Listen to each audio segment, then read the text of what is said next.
Okay. Good afternoon to everyone and to everybody and to our panelists, the one you can see now and the other which will join them very soon.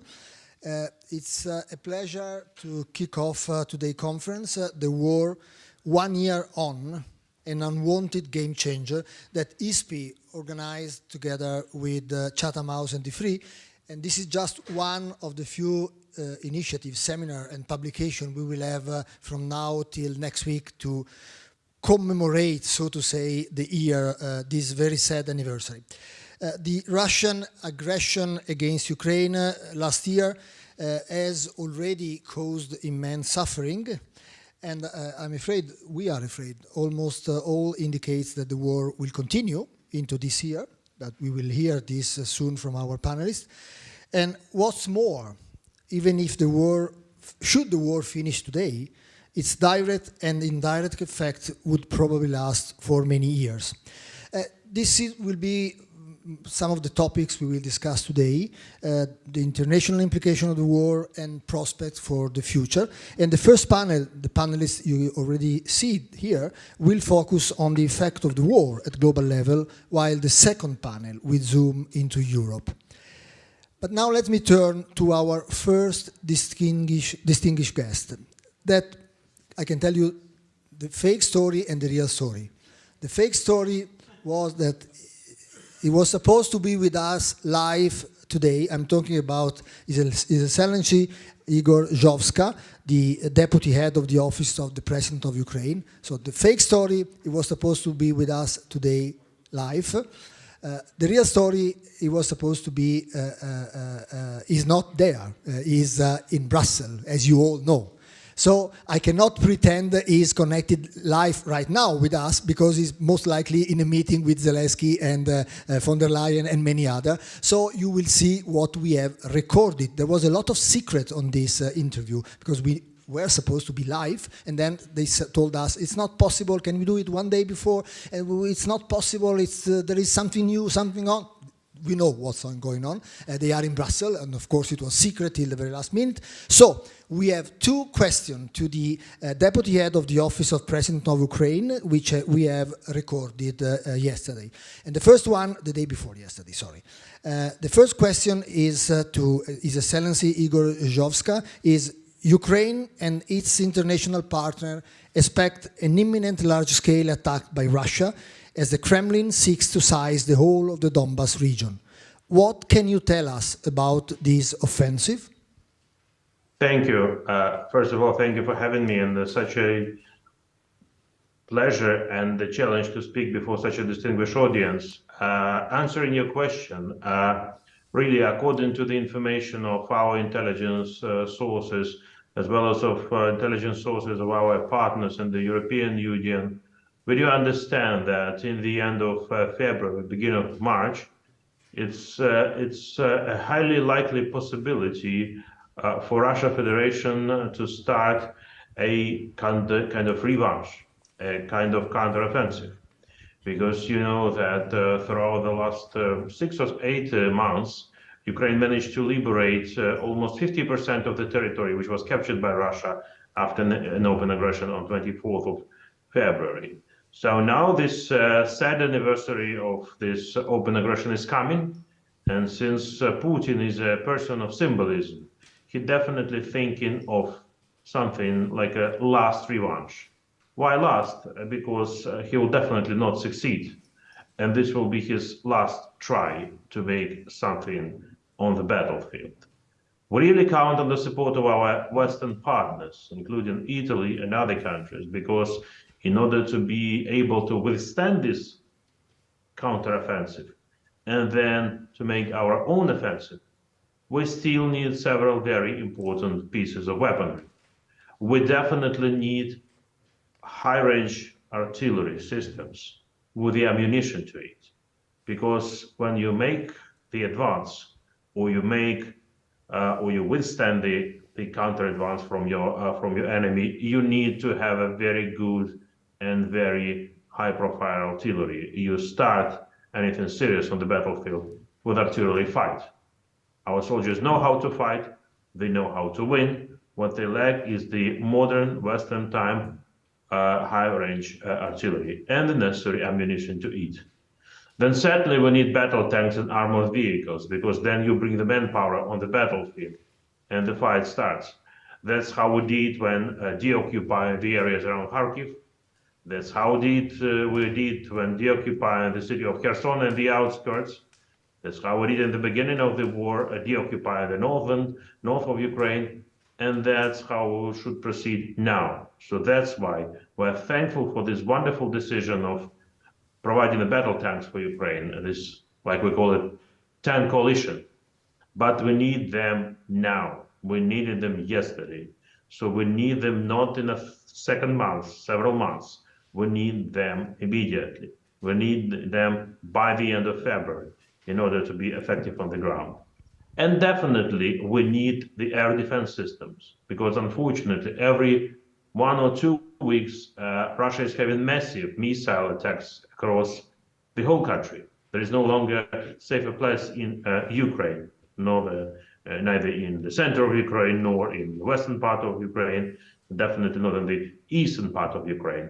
So those types of anti-air defense systems which we're having now, they cannot intercept ballistic missiles, which are in much more bigger quantity are coming across our hands. So that's why we really count on the support of Italy, as well as France, as our other partners, to provide us medium-range air defense missiles, SAM-T, which will enable us to intercept the ballistic missile and which will enable and make our sky more secure. Thank you. The second question is a little bit bizarre because it has to do with the relationship between Ukraine and Europe and refers to the meeting, the summit a few days ago, and not to what's going on right now in Brussels. So I'm asking something which is developing right now in Brussels. So, but I'm sure you would understand. The question is, what do you make of the European Union-Ukraine summit last week? And what are the most pressing challenges facing Ukraine in its path toward European Union membership? Yes, we really had a very good and fruitful 2 European days in the end of the previous week in Kyiv. It started on Thursday with a visit of President Ursula von der Leyen with more of the half of the college of the European Commission. She brought 15 European commissioners, and they had a very unique format, meeting the government of Ukraine, having a general session between the government of Ukraine and the college of the European Commission, and then having their own bilaterals. And definitely they were received by President as well. And yes, the next day we had a full-fledged EU-Ukraine summit. It was very important to be for that summit to be held in Kyiv, because it was very important for 2 European Union presidents, President von der Leyen and President Michel, to come to Kyiv, and this was already a supporting sign for our nation. But we had a very fruitful and very concrete deliverables of the summit, which are in the joint EU-Ukraine summit declaration, which was adopted. I would start with probably saying that we had a very good evaluation of our 7 recommendation implementations. Those we got after the candidate status was granted to Ukraine. So we have a very good progress in anti-corruption reform and in the media law reform, which was mentioned in the joint statement. We count on the early assessment of our successes in early spring. We desire to have it in March, and which would bring us to the second very important deliverable of the summit. In the joint statement, it was a mention about possibility to have the accession negotiations for Ukraine as soon as possible. And again, this is very important for us after we have a positive assessment to start this next stage, next steps, which is accession negotiations. Very important that we received additional amounts of support, financial support. President von der Leyen announced another 1 billion euro for fast recovery of Ukraine, meaning fast recovery, fast reconstruction of those injured social objects like the schools, the kindergartens, the hospitals, the social housing. Very important. Fourth decision is about sanctions. The 10th package of sanctions should be much more effective, much more stronger, much more immediate than the previous packages. So we discussed it with both President and the College how to enrich this 10th package with a very important sanctions against nuclear industry of Russia, against the company Rosatom, which is occupying now the biggest nuclear power plant in the city of Zaporizhia. The sanctions, personal sanctions about Russian propagandists and Russian singers and pop singers and artists and athletes, which are still, spreading this word of aggression across the whole world, but living freely in some of your countries, having their villas and houses in your countries. It's high time to deprive them from entry visas to your country. They have nothing to do together with you in your countries. And Russian athletes have nothing to do during the Paris Olympics in 2024. Very important that the European Union supported the Ukraine's president peace formula. 10 points how to deprive Russia from its aggressive instruments in other areas than on the battlefield. The food security, in the energy security, in the environmental security, etc. So not only European Union supports the idea of peace formula, but also it supports the idea of having the peace formula summit later on, and to bring other countries to this summit, including the countries of Global South. And lastly, it's very important that the creation of special tribunal was mentioned in the declaration, making it possible to bring the aggressor to justice over the crime of aggression. This is what current ICC cannot do. And very important that this idea of Ukraine, of establishing this special tribunal, is more and more gaining the support in the European Union, and we count on the concrete results in this endeavor. So I would say that this summit was very successful, but we are not stopping. We are moving very quickly to the next stage. We are fulfilling our reforms.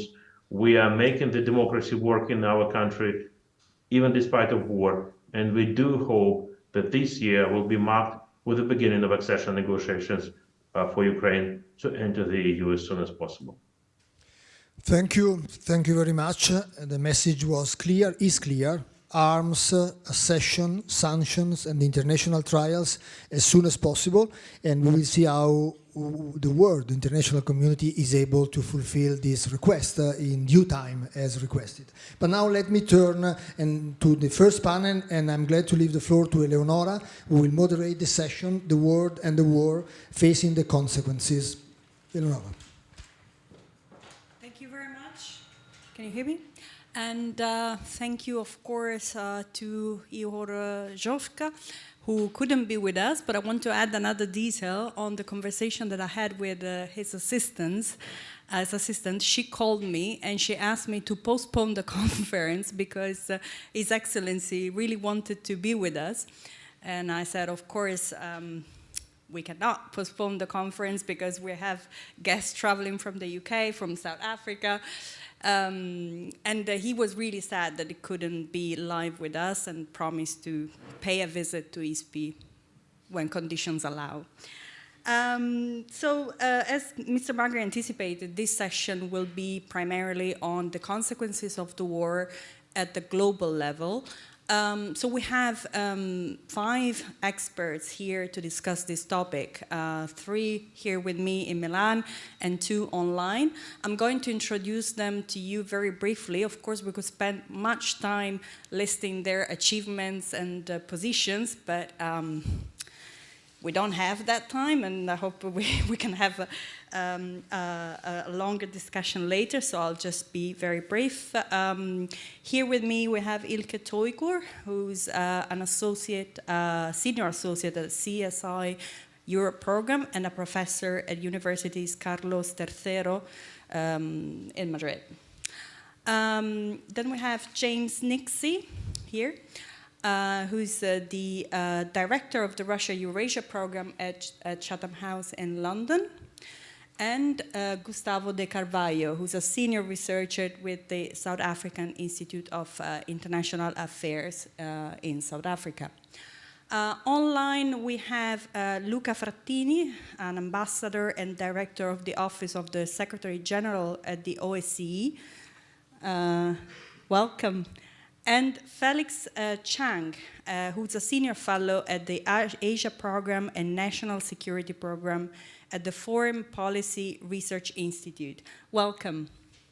So I'd like to start with Ambassador Fratini. We're now celebrating, let's say, this very sad anniversary of the invasion of Ukraine, and 1 year on, there is one question that we keep asking ourselves. Could this war have been averted? Maybe we could have done something more to prevent this terrible conflict from happening. What was the things that we could do and weren't done? Thank you very much. I hope you hear me loud and clear. Yes. Very good. Well, first of all, thank you, and thanks to ISPI for the opportunity to contribute to this important discussion representing the OSCE, which, as many of you know, is the world's largest security organization. Let me say from the onset that the war of aggression that Russia has started against Ukraine almost a year ago continues to defy comprehension in this day and age. It has shaken confidence in the rules-based order that has facilitated relative predictability and stability over so many decades. Today's war that continues to cause incredible suffering to millions of innocent civilians was not inevitable. It was the unilateral decision of Russia's leadership to attack another sovereign state, Ukraine, and to deliberately choose military means instead of diplomacy and dialogue. Being a regional arrangement under Chapter 8 of the UN Charter mandated to support the Security Council with the peaceful settlement of disputes, the OSCE, which I represent here, is uniquely placed to help manage tensions among participating states. It is worth recalling that our existence as an organization, and before that as a conference, began nearly 50 years ago in the midst of the Cold War to convene governments that saw the merits of coming together in order to reduce confrontation and find areas in which they could cooperate. The resulting Helsinki Final Act outlined key principles to which all participants could agree, and I would like to stress, including yesterday's Soviet Union and today's Russian Federation. So as tensions rose prior to the sad anniversary, so 24th of February last year, our Secretary General Helga Maria Schmid repeatedly raised her deep concern about the military buildup at Ukraine's border.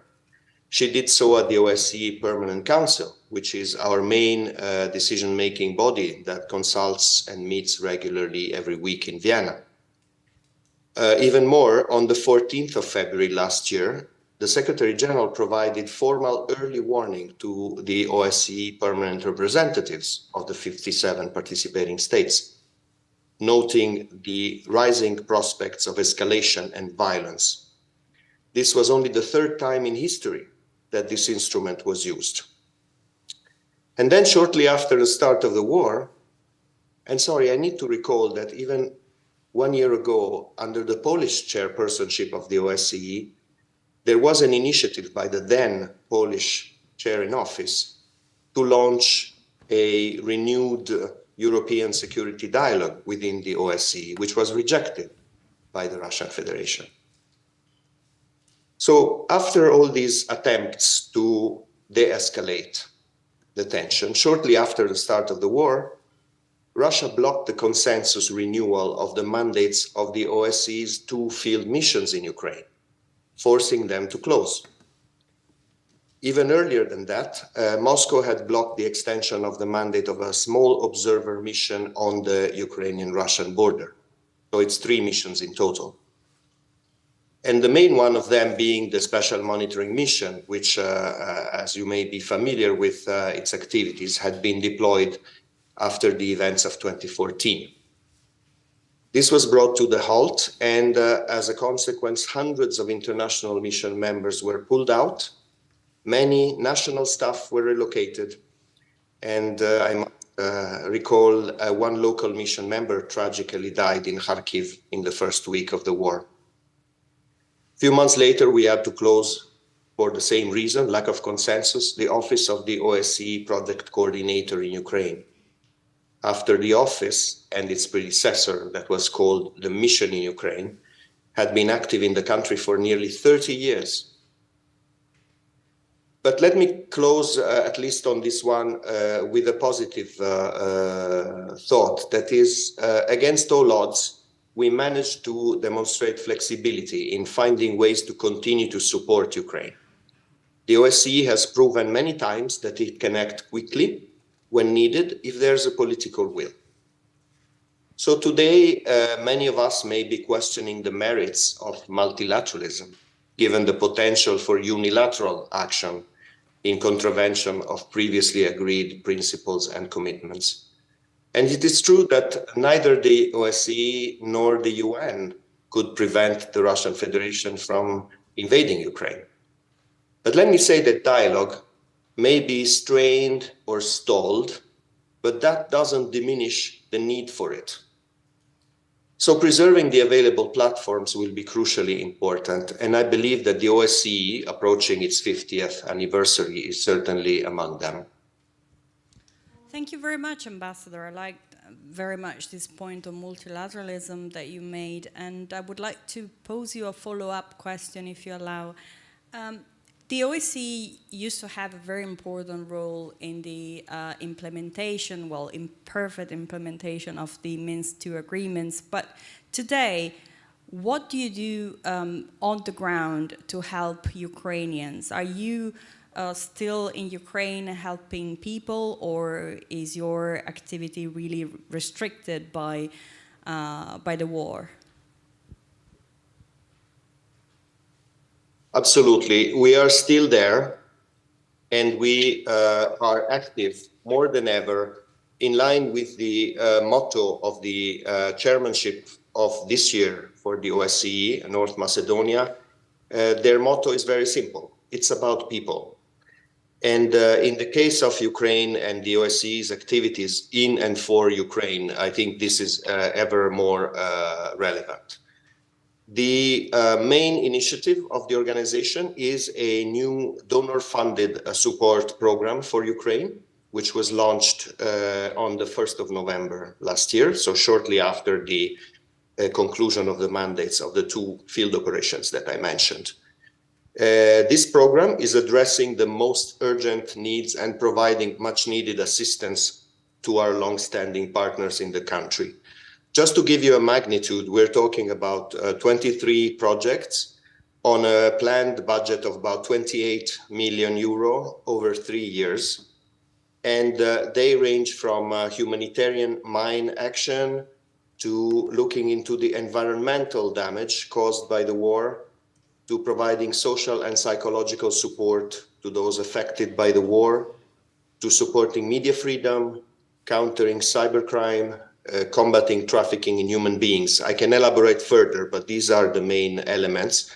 And so far, about 20 donor countries have pledged or indicated their willingness to contribute. Thank you very much for your insights. I'd like now to turn to James, because, of course, the war has had, and he's having a, very large and important effects on basically everything, including Russia's global strategy and foreign policy. So could you please tell us more about how Russia's global strategy has changed as a result of the war, especially with its non-Western partners? Because, of course, with Western partners, we know that things are a bit sour at the moment. Sure. Right. Get used to this. First of all, thank you very much indeed. Honestly, Eleonora, Paolo, Federica, wherever you are, then the privilege of speaking here at the Palazzo never ceases to absolutely astonish me. So thank you very much. Right. I will say a few things about the relationship with the rest of the world, because Russia has had this quest for global influence, and its tentacles not snakes, but tentacles, because tentacles go back to the center, right? Have extended across the world, from Madagascar to Antarctica to just beyond its borders. So it is quite Russia's reach and its ability to punch above its weight, really, in economic terms, is quite extraordinary. And I guess in a way I'm sort of the deliverer of what I believe is some good news in this appalling situation, because it seems to me that this war absolutely, it affects everything, I mean, from your standard of living to people's lives on the front line. But it seems to me that it is not possible for Russia to come out of this war, win or lose, however you define victory or defeat. We can get into that if you like. For it to have the same influence. I mean, quite simply, it just doesn't have the cash in the bank. But let's go into it in a bit more detail. I mean, it had, at the beginning of the war, it had approximately $600 billion in reserve funds. That's been cut down to $300 billion. And that's enough to prosecute this war for another 2 years. So I agree with Paolo at the start, but this war is going to continue for a while because it's got the economics to be able to do it for a while. So I'm absolutely with you there. But that means that something has to give. Yeah? It can't continue doing the other things that it wished to do and prosecute this war, which is very, very draining on Russia. It's putting a lot into it in order just to sort of stay at an even keel. It's not, you can argue that it's just about losing or it's a stalemate or a deadlock or whatever you want to say. But in order to achieve that stalemate deadlock where defense companies or weaponry companies are working triple time just to get their Russian armaments to a front line, this is having effects on the rest of society.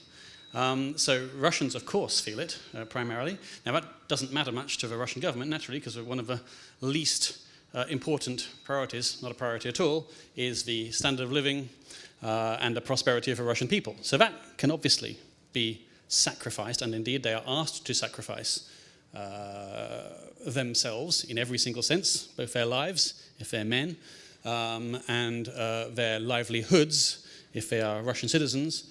And Russians were never as wealthy as they were in 2014, right? I mean, that was their peak wealth in their history, quite frankly. After that, it started going down, and that's obviously commensurate with the first invasion of Ukraine and the annexation of Crimea. So, yes, Russians' standards of living will decrease, but beyond that, then one has to look what else is going to give. And it just seems to me to be almost a logical, mathematical calculation that it will start looking at priorities in its relationships, because it does cost Russia some to, whether it's maintain relationships, whether it's to interfere in elections, whether it's to spread disinformation. These require effort, and obviously there's payback, and it gets Russia its support, but it simply isn't going to be able to do that. So effectively, one has to look at where it's going to withdraw support from. Now, obviously, Ukraine is if we're looking, and I will go global, but the main obsession is obviously Ukraine, both in Putin's head and that has been passed on to the Siloviki and the circle and the nomenclature, etc., etc. So that's number one priority. And then I would argue that number two priority is relationships with the other post-Soviet states. That makes some sense to me. Russia doesn't wish to lose its empire. But if you start going further afield, then it's just going to struggle more. Obviously, it's lost to Europe anyway. Russia is dead to Europe now, more or less. I mean, there's exceptions, naturally. And ditto North America and Australasia as well. So you're left with Asia, Sub-Saharan Africa and the Middle East, and maybe Latin America too. It just seems to me that if they're making a calculation of where to spend their dwindling tranche of pie, then these relationships will suffer because the Russians will not be able to put in the effort or the resources into them. Now, reluctantly, of course, absolutely reluctantly, but that is what is needed for war effort. So I suppose I'm sort of, as I say, the deliverer of good news in the sense that for these countries, the relationships with Russia are rarely healthy. I mean, it's a kind of an abusive relationship, yeah? Now, but in some cases they need it because, I don't know, in the DRC, for example, naturally they need it to preserve their own corrupt government, so Wagner is extremely useful there, so no particular problem with a relationship with Russia, which couldn't happen anywhere else anyway. But in other countries, actually, I think they may find that the unshackling of a relationship, of a loosening of ties, ultimately benefits them. And the other point is that why would you... I mean, if you take the view that Russia is losing this war, and that's open to some question. I'm not going to say it absolutely is definitely losing. I mean, that's fine. But if you take a view of it, let's put it this way: that it's having a bad war and it's suffering and it's being depleted. Then those countries which are closer to Russia. I mean, if you take aside the Eritreas and North Koreas, etc., naturally those are extreme exceptions. Then I would do you really want to be backing the wrong horse? And I can't see that that's going to go well for them necessarily. And everyone must be making that calculation. So, again, I'm not here to say that Russia's in... I mean, it would be wrong to take away from what I'm saying, but please don't. That Russia is going to withdraw its tentacles from the planet, from around the planet.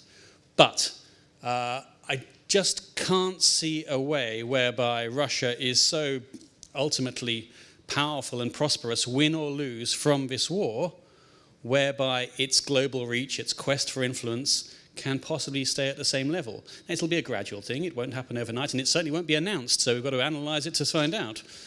But I mean, so that's why I'm going to be so interested to hear our co-speakers, because Turkey and South Africa have got particular relationships here, and that's and we can go into it. Any particular country you like, and China is an exception, and India is a real exception, in fact. And I'll go into them if you wish me to. But the global picture seems to me to be one of decreasing influence because Russia has depleted itself. I'll leave it there for a second. Well, thank you very much. Although we've been talking about, the Russian economy that is stagnating, that Russia doesn't have the resources to have an assertive foreign policy, but then, it actually did carry out a very assertive foreign policy so far. So, I mean, I'm not so sure that the link between resources and then assertiveness is that straightforward. But speaking about the global strategy of Russia, of course, we think about the global south. So I'd like to turn to Gustavo to first, not to break our microphone, and second, to tell us more about this Russian strategy vis-a-vis the global south countries. First of all, who are these countries? Because sometimes it's a bit fussy and we don't really understand which countries are part of this group. And second, how do you explain this tendency of these countries not to stay on the fence, right? Not to condemn Russia very vocally?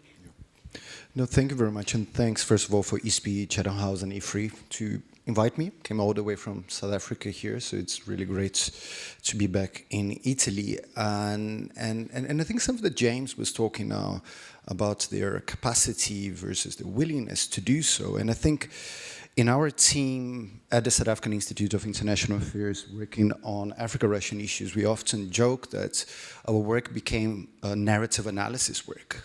And we have to understand how these narratives are being built and how they actually land or not land in certain constituencies. And I think that's largely creates a degree of frustration for Europeans, but it creates also a high degree of frustrations from countries within the global south. And I would say particularly when it comes to African countries and Latin American countries. Because often, and we were talking the other day, and we were talking about, is the West losing the global South? And it's a type of a narrative that I often see within European and North American commentators, but from a positionality point of view, that in itself brings a lot of challenges, because it gives us an assumption that the global South belonged to the West at some point, and to lose something you needed to have that to start with. And African and Latin American counterparts are not oblivious to that. So the same way that the Russians are bringing certain narratives that I often find quite disingenuous, when you say that there is a problem on the way that the West, how the West deals with Africa and Latin America and the global South, that is true. There is a perceived problem within global South actors around that. I do think the Russians overstretched too much their arguments to put themselves as the potential alternative. It's probably laughable to expect that Russia would become that when you have $14 billion of trade annually with the continent, 40% of that to Egypt alone. So we're talking about a country like Brazil trades more with Africa than Russia does. But what the Russians do, and in a way quite effectively in the continent, is pushing those narratives and exploiting those different narratives within the continent. Because on the one hand, we have countries like India, like South Africa, like Brazil, that very openly stated they are non-aligned position towards that. I mean, we saw a couple of weeks ago President Lula of Brazil, when Germans asking whether Brazil would be sending weapons to Ukraine, and his answer was very quick. We're fighting a war against hunger, not against Russia. And that in a way resonates not only in terms of how Brazilian foreign policy in this space is being constructed, but it resonates to the public opinion. Because for a lot of the public opinion in this continent, it's not that there is a surge of suddenly Russia is way more popular. We've done research, we commissioned some research on African social media in terms of what are the sentiments toward Russia, and what we did find at the end is that there's a large degree of indifference towards Russia. Much more than pro-Russian sentiments, much more than pro-West sentiments. So that indifference towards Russia is what basically Russia exploits in places like Central African Republic, Mali, Sudan. We've seen increasing indication that they're going to be very active in Burkina Faso as well. And in all of those spaces is dealing with a very specific side of the elite, and that is basically who is making decisions. But we also have those other countries, and in that sense, a lot of this, what they call at times this coup belt in the Sahel, it's quite opportunistic as well. What is the space in which the Russians are filling there with the Wagner group? It is the space often left by France. It is in a space where, with military coups and a very fractured relationship between those countries and France, which are completely independent from Russia itself, Russia presents themselves as, well, we do have a bunch of guys that can come here and help you out doing the stuff you want to do. This country, in a way, sees that in a much more opportunistic way. And of course, we have the countries that have a much more historical relations with Russia itself, and those matter. A country like Egypt, it's probably the most difficult African country to actually have a very clear position, because Russia is one of the largest trading partners and is one of the largest supporters, particularly when it comes to military sales. Countries like South Africa, it's another interesting case, often very confusing, and if I'm going over time, please interrupt me. I didn't put my stopwatch as I thought I would. So just a country like South Africa, which has really been on the spotlights not only for confusing positions since the beginning of the war. On the one hand, it talks about condemning the war, but on the other hand, it still have a very special relationship with Russia. We're seeing in 2 weeks' time, there is a naval military exercise between South Africa, Russia, and China in the coast of South Africa, which happens to coincide with the first anniversary of the war. I personally think that is in very poor taste. I understand why countries would be doing military exercises with other partners, the same way that South Africa did military exercises in the recent past with the European Union, with the US, and so on. But the timing of that, again, changes the narrative. The narrative is not anymore about having a standard type of military exercise you would have with another country that you deem to be friendly, and we can unpack what is friendly there, but at the end of the day, it does bring a need for much more coherent and clear positions from countries like South Africa that still kind of clings to this idea and fears of a new Cold War coming, and noticing that the ruling party in South Africa still has very much an identity based on a Cold War mentality. So in that sense, that old friendship, even though it wasn't the only friend the ANC had during the apartheid regime, which largely happened during the Cold War, but it's certainly one that still resonates within a lot of the elite of they helped us a lot in our struggle period. And that is hard to break. That it's, again, it's not, there is no, and I will conclude here, there is no hard facts that you can often bring to that, because the narrative that is being built, and again, is this idea that there is a problem on the way the West deals with us, Russia is not perfect, and we don't pretend that they are perfect, but it's still quite small around that. And we do have our own concerns about how the West has been dealing with Africa. And again, sorry, I said I was going to conclude, but another thought came true, especially when it comes to the role of NATO. There is a Russian argument that is often being presented that this war was to counter the expansion of NATO, but that conversation in Africa is quite controversial, because we still remember 2011 Libya. That created a major divide and a lot of concerns about the role that NATO plays in foreign countries, which makes it very simple for some African leaders to say, well, like, well, we saw what happened in Libya, like that's pretty much what they're doing there. But anyway, it's just some thoughts around how the global South has been perceiving, and also to say there's no easy answer. And I think that it's being in Europe for me, it's a useful opportunity to say that we need to deconstruct more than just saying us versus you. It's far more nuanced on that, and particularly the further you are from influencing the war, the more you have to think about what are the implications if I go on side A or side B. And I'm not saying that it's correct or not, but it's just a consideration policymakers are making on every given day.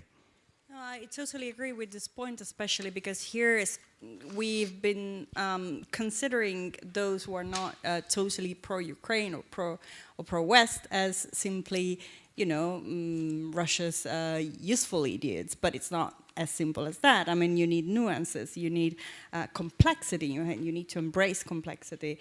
And I think in Africa you have many excellent examples of this very complex position, but we'll talk about this later. I wanted to turn to Felix, because we've started discussing the global South, and there are two countries especially that are playing a very important role in the context of the war, China and India.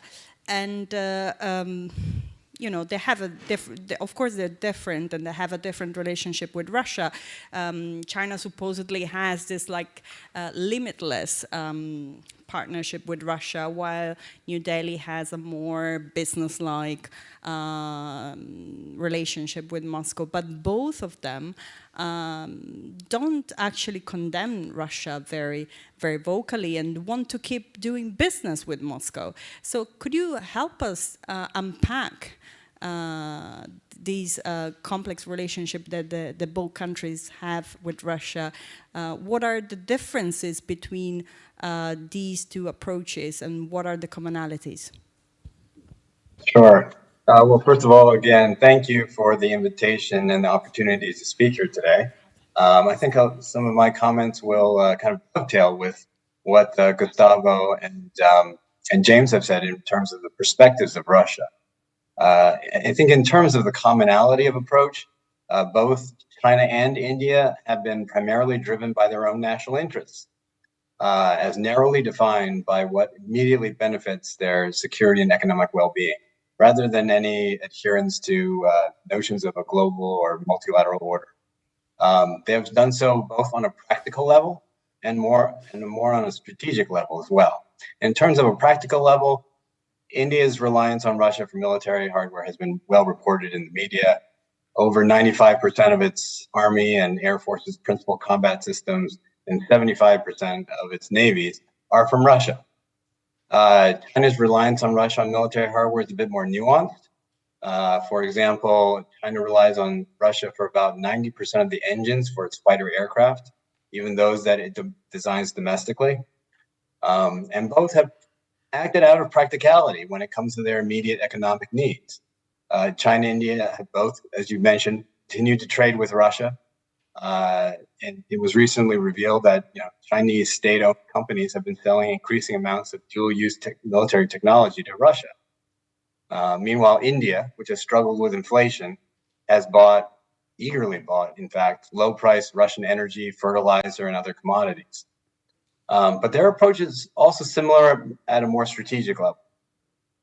Both view Russia and the Ukraine conflict in the context of their own strategic positions. And their respective regions are highly competitive. China and India share a highly contested border.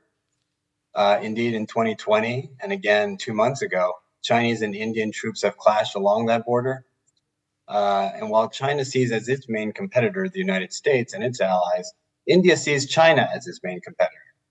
But both see Russia as useful for their own national interests. For China, Russia is an ally potentially vis-a-vis the United States. And for India, Russia could be a potential restraint on China.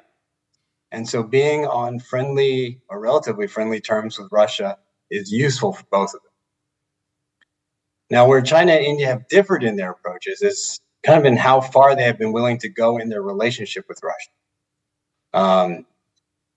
China has apparently been willing to go a little bit further, helping more directly with Russia's war effort, again, referring to the state-owned companies that have doubled their monthly exports of dual-use semiconductor chips during the course of 2022.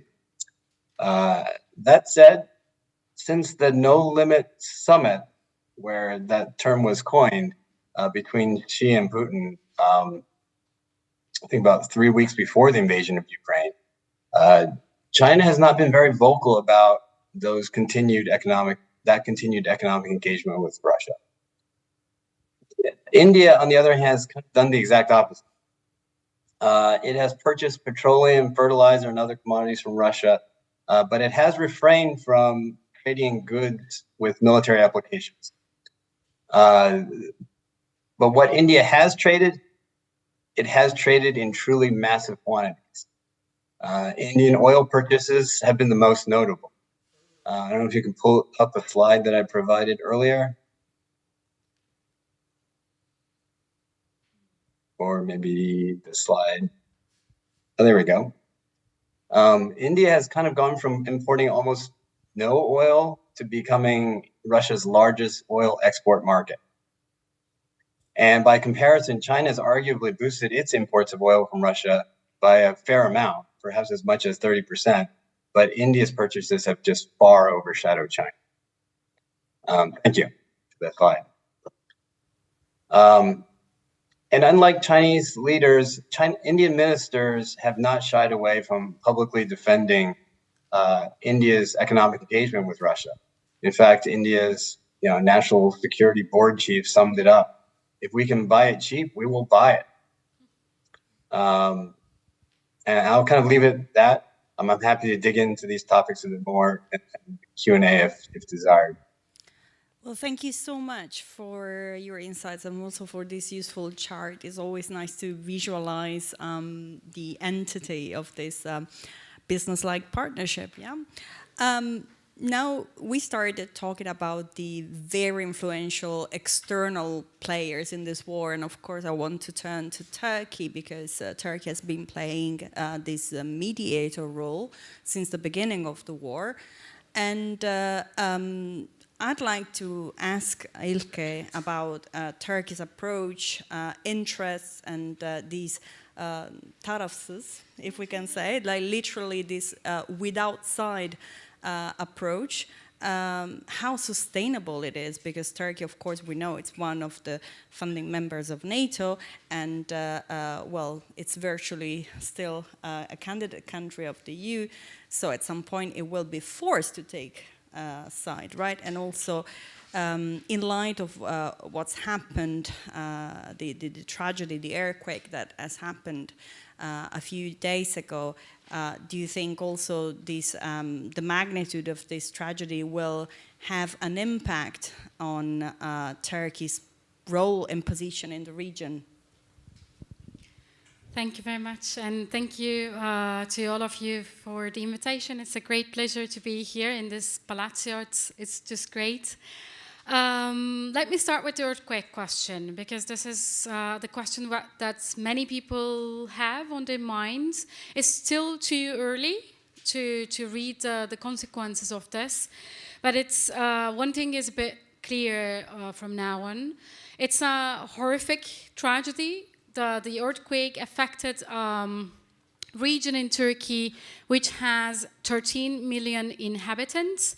It was not one earthquake, it was various, two very big in magnitude, and there are thousands and thousands of people affected, dead, still under the rubble. So people are angry. people are sad, and we are still wondering what is going to be the consequences of this sadness and anger when it comes to the very much expected elections in May, parliamentary and presidential. Secondly, the second important point that I want to make about the earthquake, and I'm going to be short on that, is how it will affect Turkey's relations with the West. Because I'm going to get more into that, but Turkey has been on the quite historical law in its relations, both with the EU and also with the United States. And especially when it comes to the EU and its member states, it has been receiving continuous help for the last days, rescue teams, and coming from all over the European Union, including Greece and even almost Cyprus. And there have been, after years of anti-Western discourse in the Turkish public, there has been a certain increase in the gratitude. So we still need to see how this will play out. And today, the Swedish presidency of the Council of the EU and the European Commission pledged they want to organize a donors conference for helping Turkey out with the aftermath of the earthquake in March in Brussels. So that was, I think it is a very clever move, but we really need to see how this will all play out, if this will have an impact on Turkey's attitude towards civilians and Finland's NATO membership, etc., etc. So there are so many unknowns. So I'm gonna leave it there and happy to get more in detail if there's questions. When we come back to Turkey's attitude for the last year, I have a paper from March 2022 saying that there is no place for strategic ambiguity in the European continent. So sooner or later, Turkey will have to play along, find its space, and not necessarily align, but at least be in harmony. And we have had various cornerstones. This discussion has started with the closure of straits, continued with the fly zones. So it was in the beginning of the war, we had all these very important decisions. Turkey closed the straits, left the fly zone open. Turkey did not align with Western sanctions, but very strongly and very vocally have been against the Russian invasion of Ukraine. Turkey has been selling drones to Ukraine, but tripling trade with Russia, and has helped brokering the grain deal and has helped with prisoners exchange, but did not necessarily prevail so much more on the overall war and mediation on that war. So we have been seeing in every cornerstone one side and the other side, one side and the other side, but we have come to a point where there's a really critical issue, and that is Turkey helping or not Russia evade Western sanctions. And every time you go to Washington, every time you go to Brussels, this is the issue right now. And they are trying to measure it, they are trying to define it, they are trying to find some concrete proof about that. And if this is going to go hand in hand with, for example, continuity of the current government in Turkey, more democratic backsliding, and more foreign policy at odds with Western allies, then we might see some kind of repercussions and reactions to Turkey's behavior. Because one thing is not aligning, the other thing is being counter-effective to Western sanctions. So for me, and with this I'm gonna just like finish, I think, in that note, and then we can get more deep on the discussions. This year has been very important for the West, and NATO cohesion was one of the really key issues in dealing with the Russian aggression. And at the end of the day, as you have very rightfully said, Turkey is a NATO member, even if it's not necessarily behaving that way all the time. But from looking from the Western perspective, they really didn't want to also face Turkey more than they have to, because they're already facing Turkey because of Sweden and Finland's NATO accession.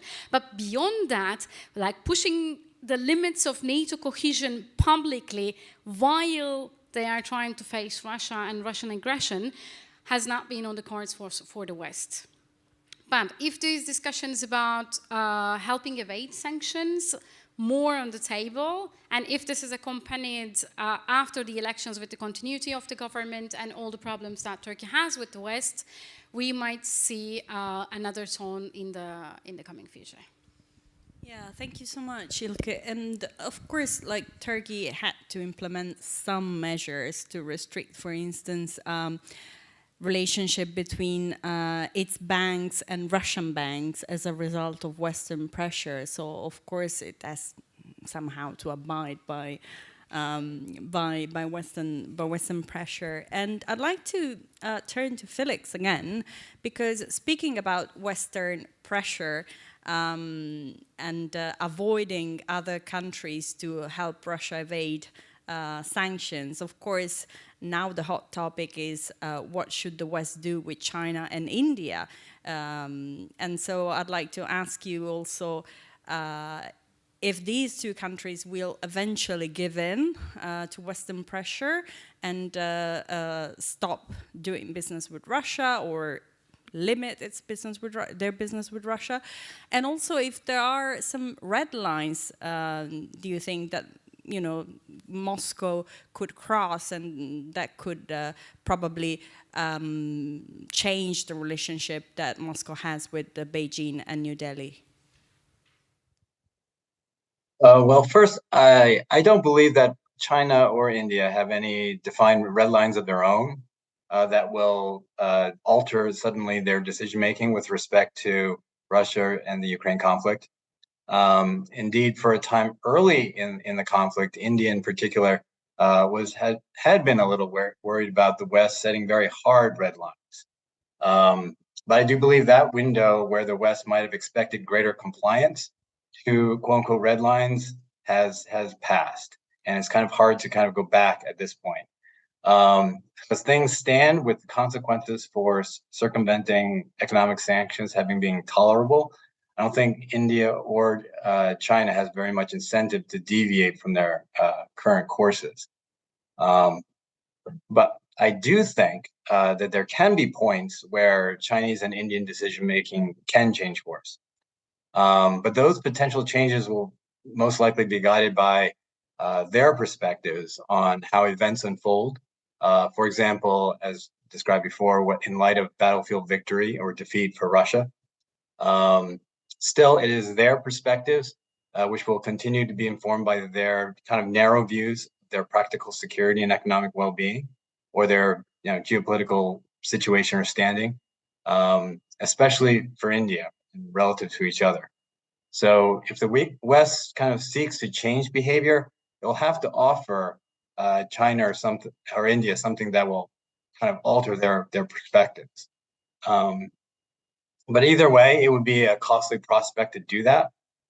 From an external standpoint, I mean, something could happen internally with those countries, but for the West to externally try to change those perspectives, as I said, it could be costly. One just has to reflect on America's opening to India back in 2005 during the Bush administration. That was the kind of a large push back when I was at the Department of Defense. And that required crafting of the US-India Civil Nuclear Agreement, or the quote-unquote Indo-US nuclear deal. And it cost the United States a good deal of its credibility in terms of non-nuclear proliferation within non-nuclear proliferation circles, and to do that. And it took 3 years to get that. 3 years to get that done. So it could be a long road to hoe with that. Thank you very much. And speaking of Western pressure again, I think at some point Western pressure will be very hard on African countries, especially with on South Africa, right? And we see like an increased presence by Russia. At the same time, we see more activism on the part of the EU, the US, Turkey. What do you think is the future of Russia's engagement in Africa? And do you think that this Western pressure eventually will bear some results in terms of African governments' positionalities vis-a-vis the war? Thanks very much, and I think it's an important question. And I think the way I often describe Russia's presence in Africa, I would call it a lightweight presence, but with quite a lot of leverage. And I think that it's important for us to see it how it is. But at the same time, there is an issue on the way that narratives, once again, have been developed in the last year. If we see the large wave of high-level visits from Western countries and Russia and China into the African continent, and particularly South Africa as being one of the most complicated countries to actually really assess why and how they're doing. But those visits often created more problems for me than they actually solved anything. Because when, and I'm in Europe now, so let me use an American example so I don't offend anyone. But when the United States launched the Africa strategy last year, many of us were quite excited reading that. So like, oh, this is a great starting point. It talks about the growth, the potential growth for Africa, the issue of demographics, the issue of all sorts of things like urbanization. What many of us started getting some suspicion about the document is where halfway through you read a sentence that says one of the objectives of the strategy is to counter the role of China and Russia. That is problematic because at the end of the day we start seeing ourselves not as the focus but the theater. It's a proxy war all over again. So when we talk about the fears of a new Cold War coming, this is precisely where African countries and global South countries concerned about. And at the same time, if they feel they are being instrumentalized for someone else's interests, they end up doing the same.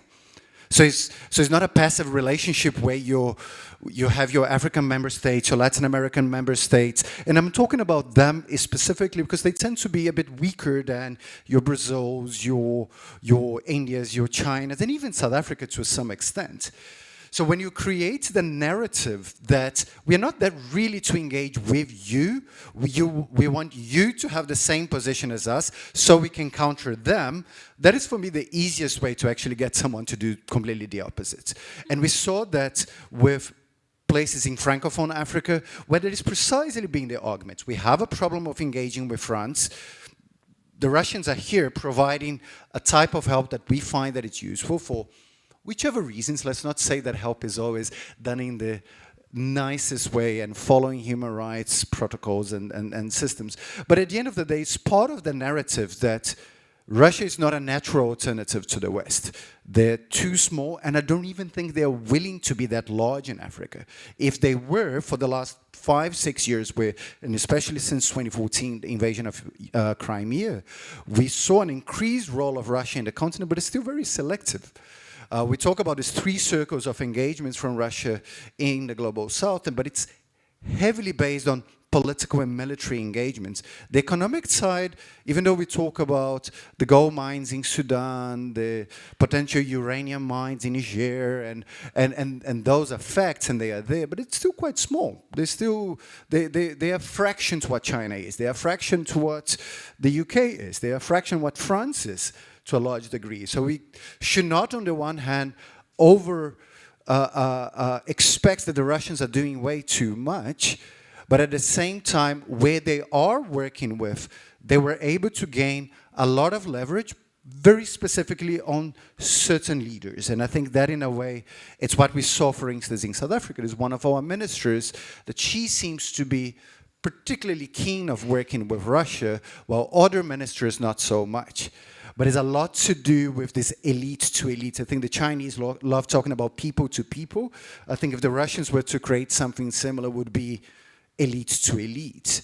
And maybe just to close that, and I think sometimes just the idea of the Russian influence in Africa, we sometimes use this idea of there is a love towards Russia. It's not from Russia with love. I would say it's more like from the West with suspicion. And I think that it's probably explains far more why certain countries have had so much difficulties and sometimes very openly criticize the West and particularly NATO. There is, again, the war in Libya and the role of NATO in Libya it's still controversial in Africa. It's still one of the points where if you go to the African Union, if you go to a discussion in Pretoria, if you go to a discussion in Abuja, we're still going to be talking about those, even though it was 12 years ago. So that sour taste that Africans had with this idea of an expansion of NATO, and I'm using it in inverted commas because I do think this argument is often manipulated as well, but it does matter to the continent, and that's, I think, what the Russians have sadly been able to really resonate to certain people in the elites. I don't think as much in the public opinion, as I said, largely indifferent to the foreign policy issues in general. If you have that many problems internally, you tend to focus on that. And that's how we see often foreign policy in South Africa. There's a few nerds like me that would be screaming and shouting when South Africa has a strange position when it comes to Russia or the West, but largely the population don't care. What we care now is access to electricity. We care about is that the economy grow a bit more. We need to create jobs. Those issues, to a large degree, and neither the West or Russia have been able to provide a narrative that, like, well, let's work on this path, and this is important to you. Yeah, well, I like especially like the point you made about African government's agency, because when we analyze Russia in Africa, often we forget that it's not a one-way relationship, but it's a two-way relationship. And I like also your point on the effectiveness of the Russian narrative on global standards, basically because it's true. I mean, there is some truth to it.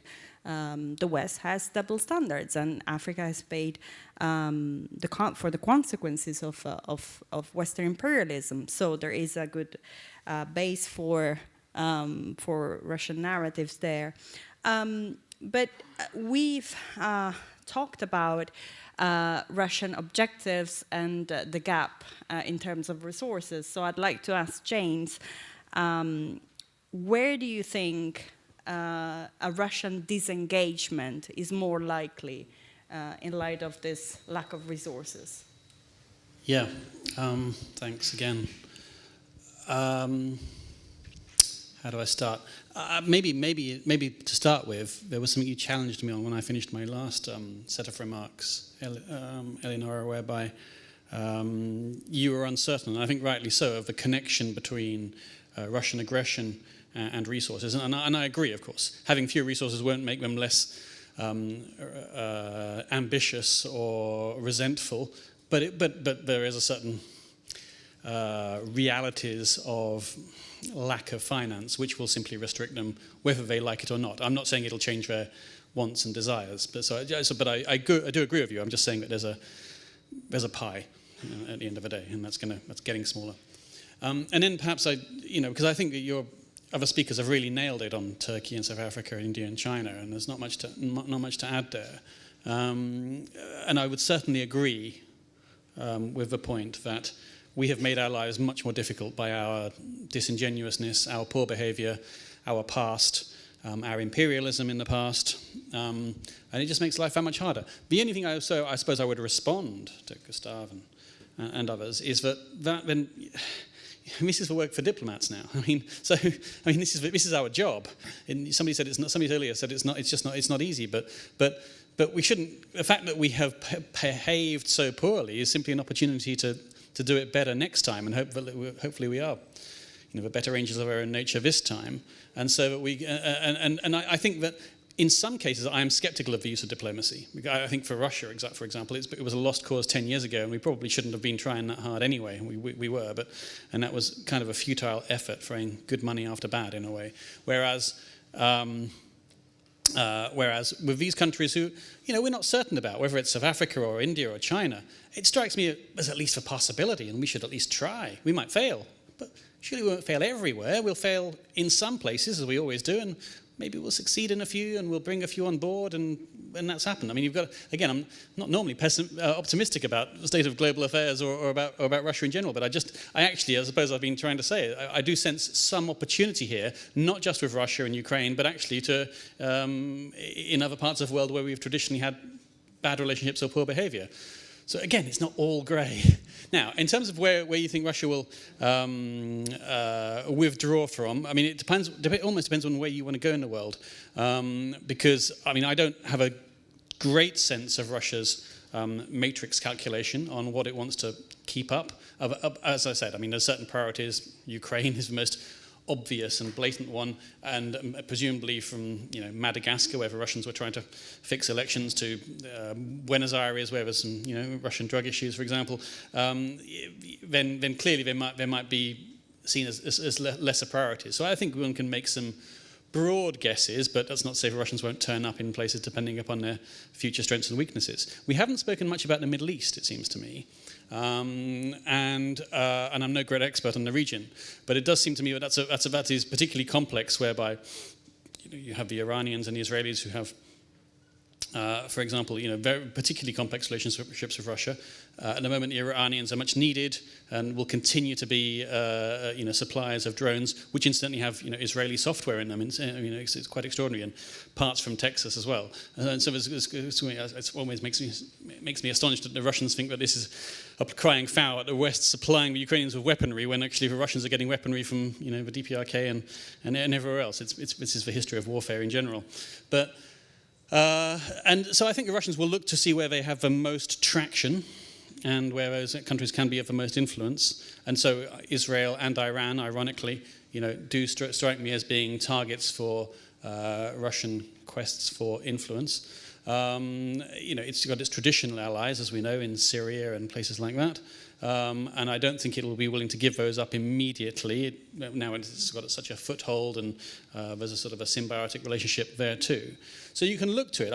I guess, going back to my original point, I'm simply saying that just as Russia's, just as the pie is getting smaller in terms of the financial pie, then so will Russia's ability to reach around the globe. And that said, I mean, I think that ideology trumps most things in Russia.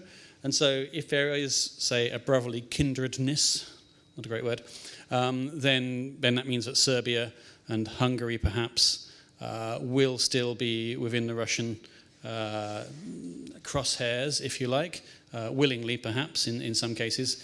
Although I don't think it's quite as simple as authoritarians of the world unite. There's something to that. And then I honestly, I really think Felix nailed his contribution.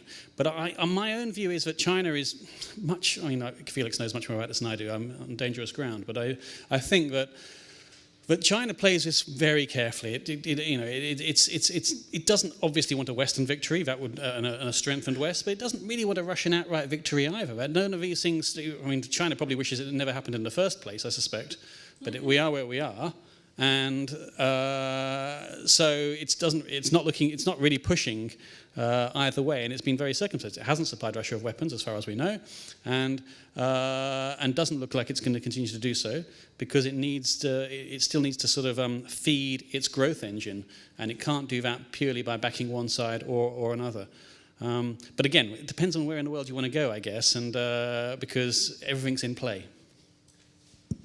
Like Russia has to be more selective because the pie is shrinking, but at the same time we'll keep the focus on very important countries strategy-wise.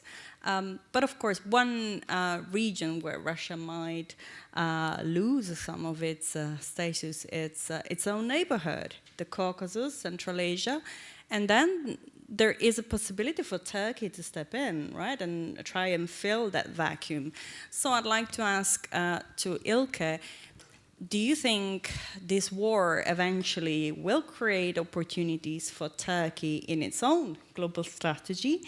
And how do you think this war will change Ankar's relationship with the EU? Two very great questions, and I think both answers a bit depends on the result of the elections. I don't want to be here in February linking everything to the forthcoming elections, but I think both the regional dimension and the relations with the EU will very much depend on the results, and I will explain why. The Turkish pie was shrinking as well, because Turkey has been going through a very big economic crisis, high inflation, cost of living crisis, low productivity, and many other issues that we can list. And since it's the electoral year, both last year and this year is perceived as very critical for the government, the adventurism and like strengthening the position in the neighborhood, etc., all these initiatives were kind of toned down. 2022 was the year of rapprochement with many countries. We have seen even weird overtures there. Some of them are successful, some of them are less. Even Armenia was on the list. So we have seen that on the one side, the worsening economy, on the other side is decreasing the tone of cross-border adventurism so that we can focus on internal affairs in Turkey was very present. And I personally accept this to continue until the election times, if the elections were to happen as planned. And then, depending on the result, we may see one way or the other the developments there. If we connect that to the EU, and I will come back to this point about regional cooperation with the EU, with my big if, there is, as I have already said, Turkey-EU relations are at historical law. The accession negotiations are officially frozen, but even beyond that, nobody in Brussels or capitals would like to hear the word Turkey. They are just like, don't break things. Just wait and see. Don't break. Just don't break. Just don't create trouble. You know, it's like, this is always the feeling. And they are trying to wait the election results, and they have various scenarios for an opposition victory, a continuity, and a bold case of electoral fraud. So this is at least my perception lies. But if there is a government, opposition government, or the current government with a renewed Western vocation, don't ask me if that is possible, because that's another debate, comes out, there are so many opportunities in the region for the EU and Turkey to collaborate. Because all these political space that we are talking about in the Caucasus, in Central Asia, even some parts of the Middle East, and Africa, by the way, I would love to hear your... And also the Balkans, of course. There are spaces for political cooperation and co-thinking, let's put it that way, between the Western allies and Turkey. I know we are a bit out of time, but let me add one dimension, because I really care about that dimension. And I think that we are at a period, we shouldn't think Turkey-EU relations just as Turkey-EU relations. Because wider Europe is under construction. And from enlargement policy to neighborhood policy, we are seeing a really big change. This has started definitely with the Ukraine's solicitude to become an EU member, followed by Moldova and Georgia, and then re-upping the bids of Western Balkans for EU enlargement, but also the failure of the European neighborhood policy towards the east, and of course we can also talk about towards the south. This is not my point right now. So we are seeing that wider Europe is under construction, and this is one of my greatest research areas these years. And this will have an impact on Turkey-EU relations, and Turkey's elections and the aftermath of them will also have an impact on where the borders of wider Europe will lie afterwards. So I think this is a time that we should be thinking in two tracks, both Turkey-EU relations in themselves and what will be the electoral results and what will come afterwards, depending on different scenarios, and reconstruction of wider Europe, together with European neighborhood policy, so we can have great chats about Armenia and Azerbaijan and others in the Caucasus afterwards, and how this will affect the possible cooperation scenarios between Turkey and the EU when it comes to the common neighborhood, and even going beyond to Africa and Middle East. Thank you very much. We're running out of time, unfortunately. There is another session, so I asked maybe to Antonio if it's possible to take one question from the audience. If there is one question, if English is a barrier, ask it in Italian and I will translate. But I think oh, there you go. There is. Well, we'll collect them, but please be very short. Okay. My question would be for Mr. Chang. So he was talking about the red lines for China. Do you believe that the posture of the Biden government, especially its actions on microchips, so the partial and maybe even total ban on chips, on Chinese, on US chips in China, can be a red line for the Chinese government to move it more towards Russia in the situation? Great question. Thank you very much. There is also the gentleman here.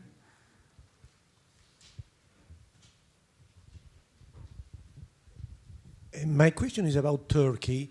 We know that basically the international investment position of Turkey, so the balance sheet, is largely in foreign hands.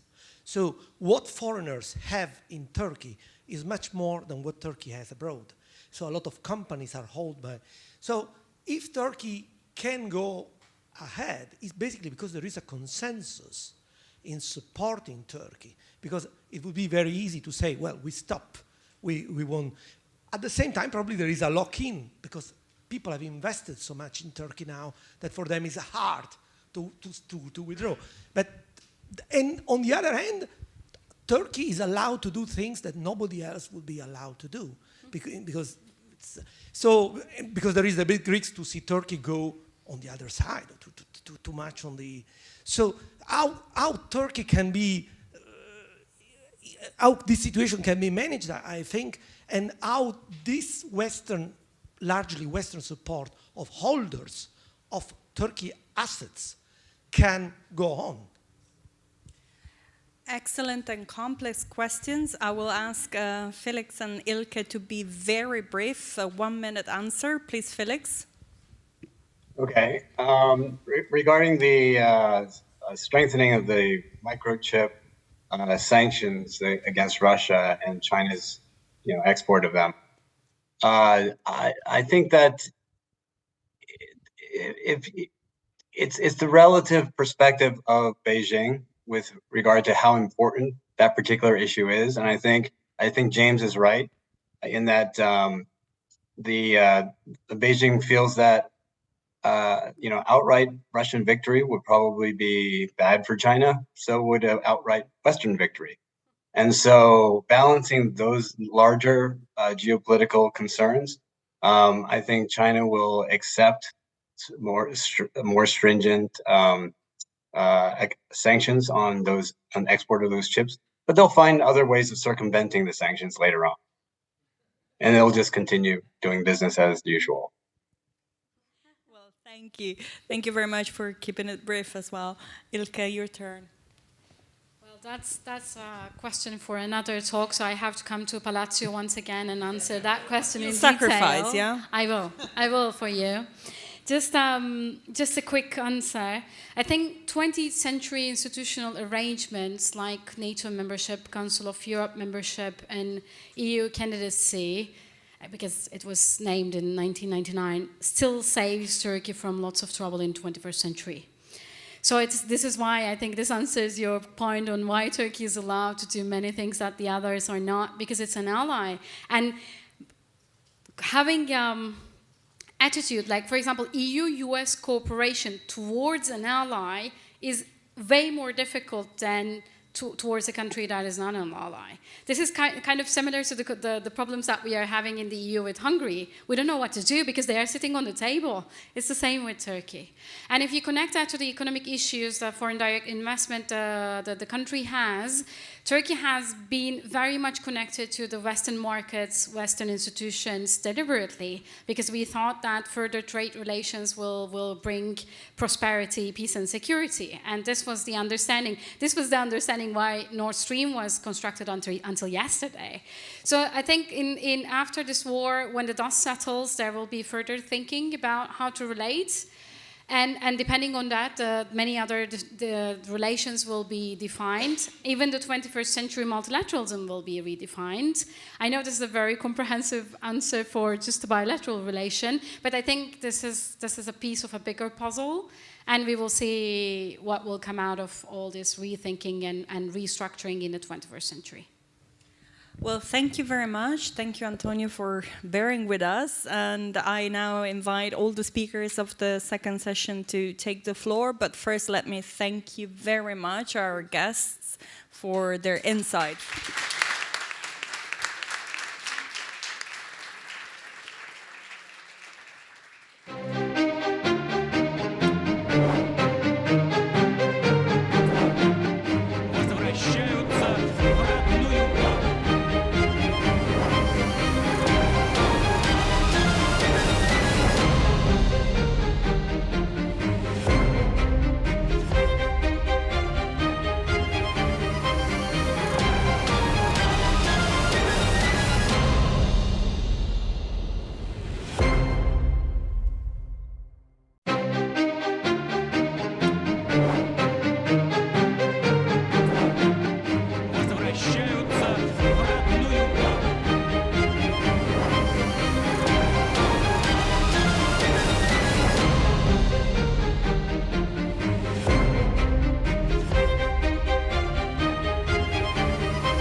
Was the final tone. All right.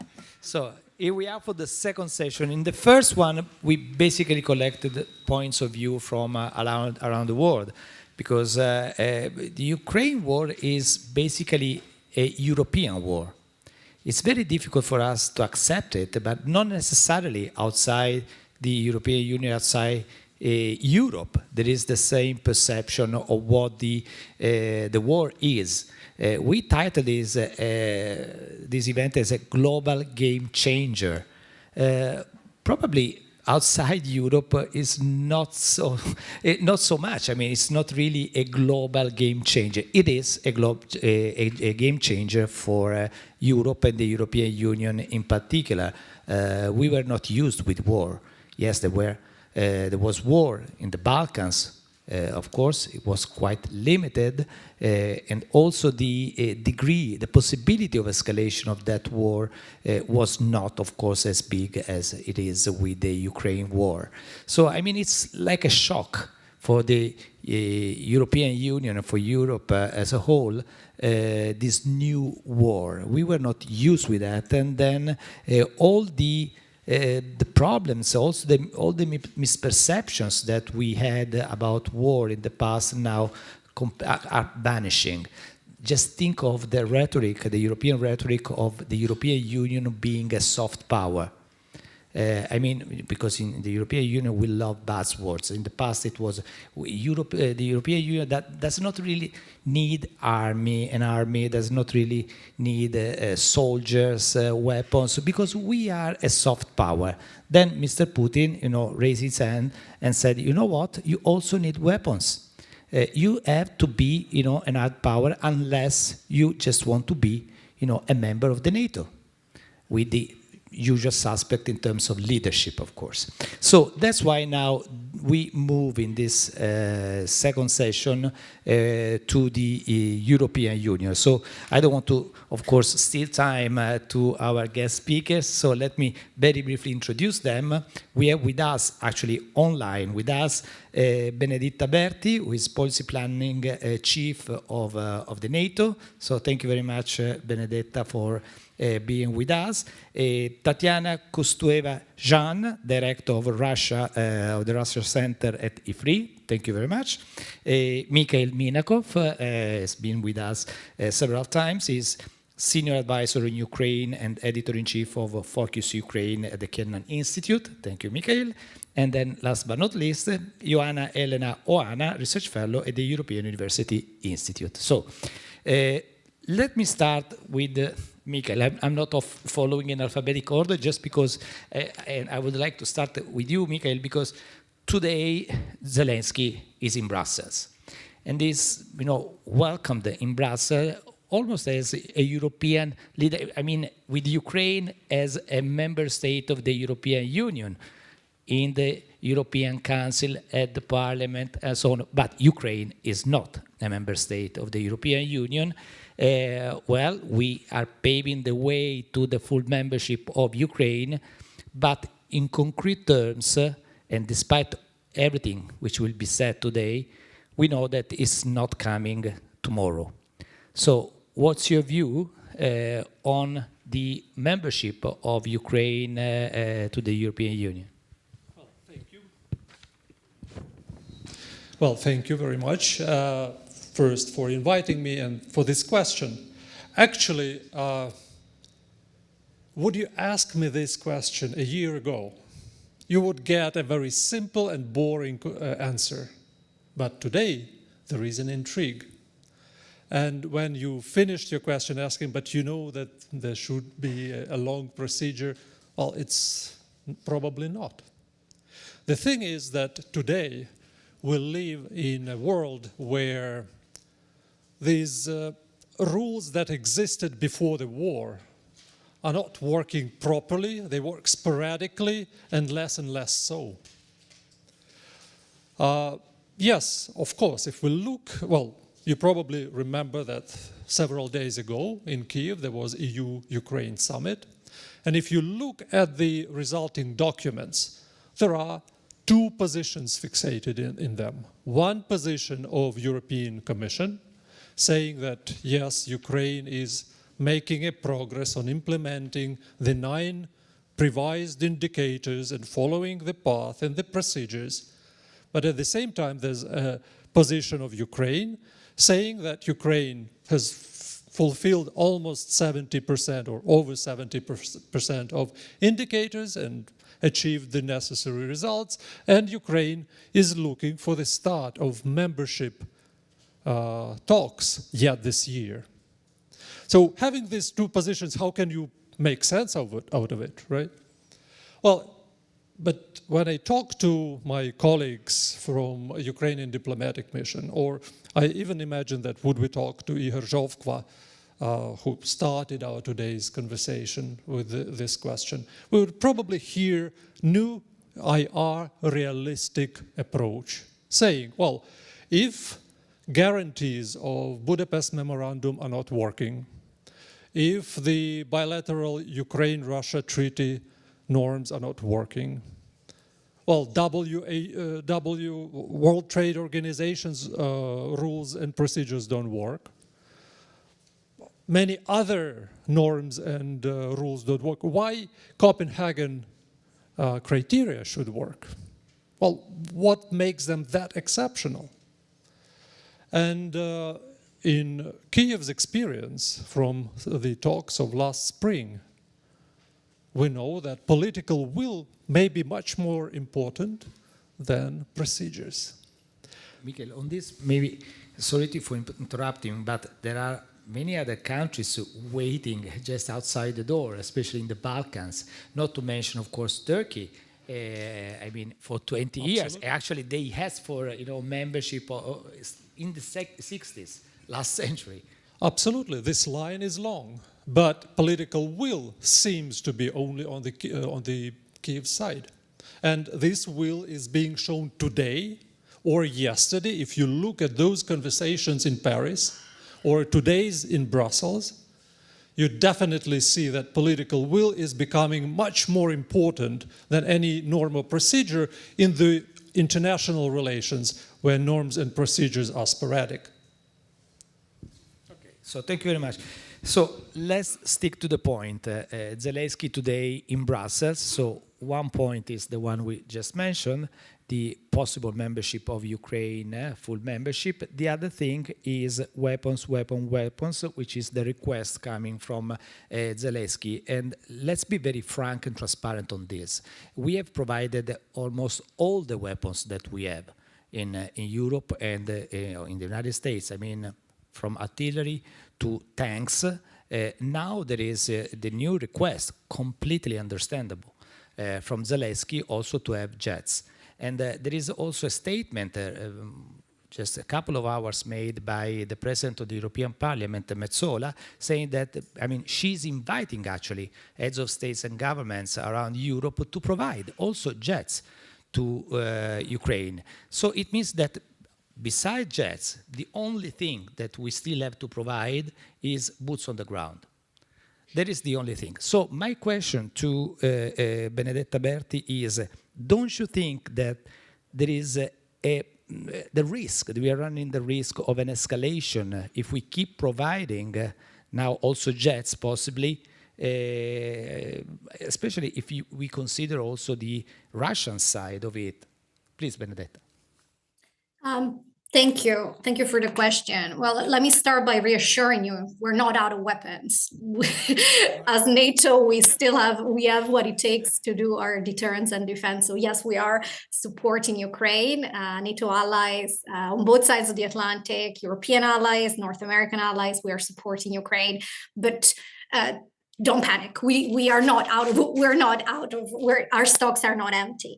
Now to go to your question, I think that's a very important one, but of course you have to put it in the context of what is happening, right? I cannot answer directly without taking into consideration or lose sight of what is happening in Ukraine and what is at stake. And I think that's really important, especially after a year, because we can get complacent, we can get war fatigue, but we have to, I think, start from the fundamental point that almost a year ago, the Russian Federation started a brutal and unprovoked and unjustified war of aggression that brings us back to the darkest decades of European history. We've seen destruction on a scale that we haven't seen in generations. We have seen massive civilian suffering. We have seen the violation and the flaunting of really basic disregard for the basic principles of international law, from the respect of sovereignty, territorial integrity. And of course, we've seen weaponization of energy, weaponization of food. So what we're witnessing is unprecedentedly brutal, and the stakes are very high. And President Zelensky, when addressing the US Congress, I think put it very well. When we talk about supporting Ukraine, it's not just doing what is right. It's also, and I think we need to be very mindful that this is also about investing in our own security, especially as Europeans. A stable, independent Ukraine is key to Euro-Atlantic stability, to Euro-Atlantic peace. And yes, of course, we have to balance and think about risk of escalations, but let's start by thinking what are the costs if Putin were to prevail? What is the lesson that other strategic competitors will draw? What lessons will Beijing draw? What lessons would other countries draw in terms of the use of force? How is this going to destabilize not just the Euro-Atlantic security space, but also the rules-based international order? So that's why I think you have seen over the last year such strong support, unity, and determination from all NATO allies and also from some partner countries in supporting Ukraine.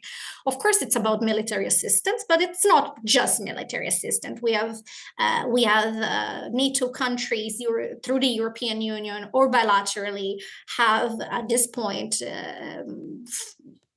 provided billions in terms of humanitarian and financial assistance. They are continuing to put economic pressure to weaken the Russian war machine. So there is a series of important non-kinetic measures at play.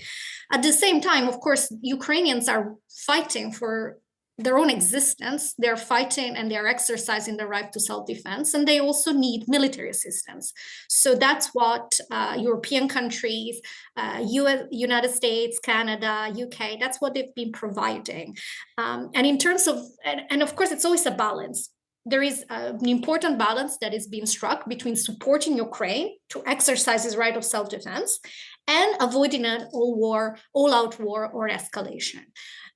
This is why provision of weapons has been done in coordination. This is why there is allied unity, that is why there is consultation. But I also want to remind you that the evolution over a year, we have seen really how what we are providing to Ukraine has evolved as the battlefield dynamics have evolved.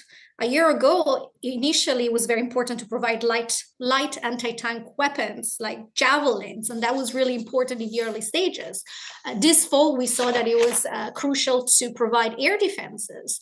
And now our allies are delivering armed vehicles and battle tanks. And those, of course, are can make an important difference on the battlefield. So that's an important addition.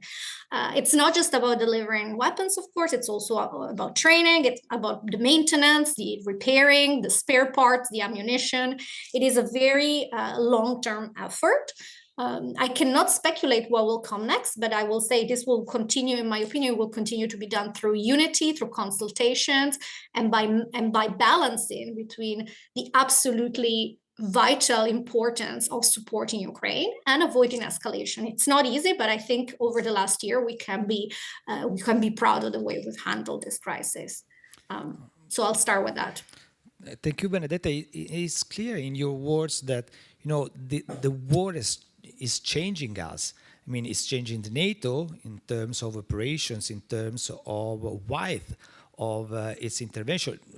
If we go back not 2 centuries ago, but just 1 year and a half, basically NATO was on its knees after the withdrawal, the US withdrawal from Afghanistan, and it's incredible the way it was changed and relaunched by the war. So there's no doubt that the war is changing us. But my question now, moving to Tatiana, is the war changing Russia as well? And in particular, can we really think of this war in terms of Putin's war, or there is still a strong, if I don't know if it was like this in the past, because we know that surveys are not so transparent and impartial in Russia. But I mean, is it still Putin's war, or there is a strong support of people, of Russians, for this war? Please, Tatiana. No, sorry. Getting old, this is the problem. When you turn 50, this is the... Excellent question, because sometimes I have the impression that outside of Russia, everything is changing, really tectonic changes. But in Russia, visible changes are quite minor, but big fragilities and big problems are accumulating.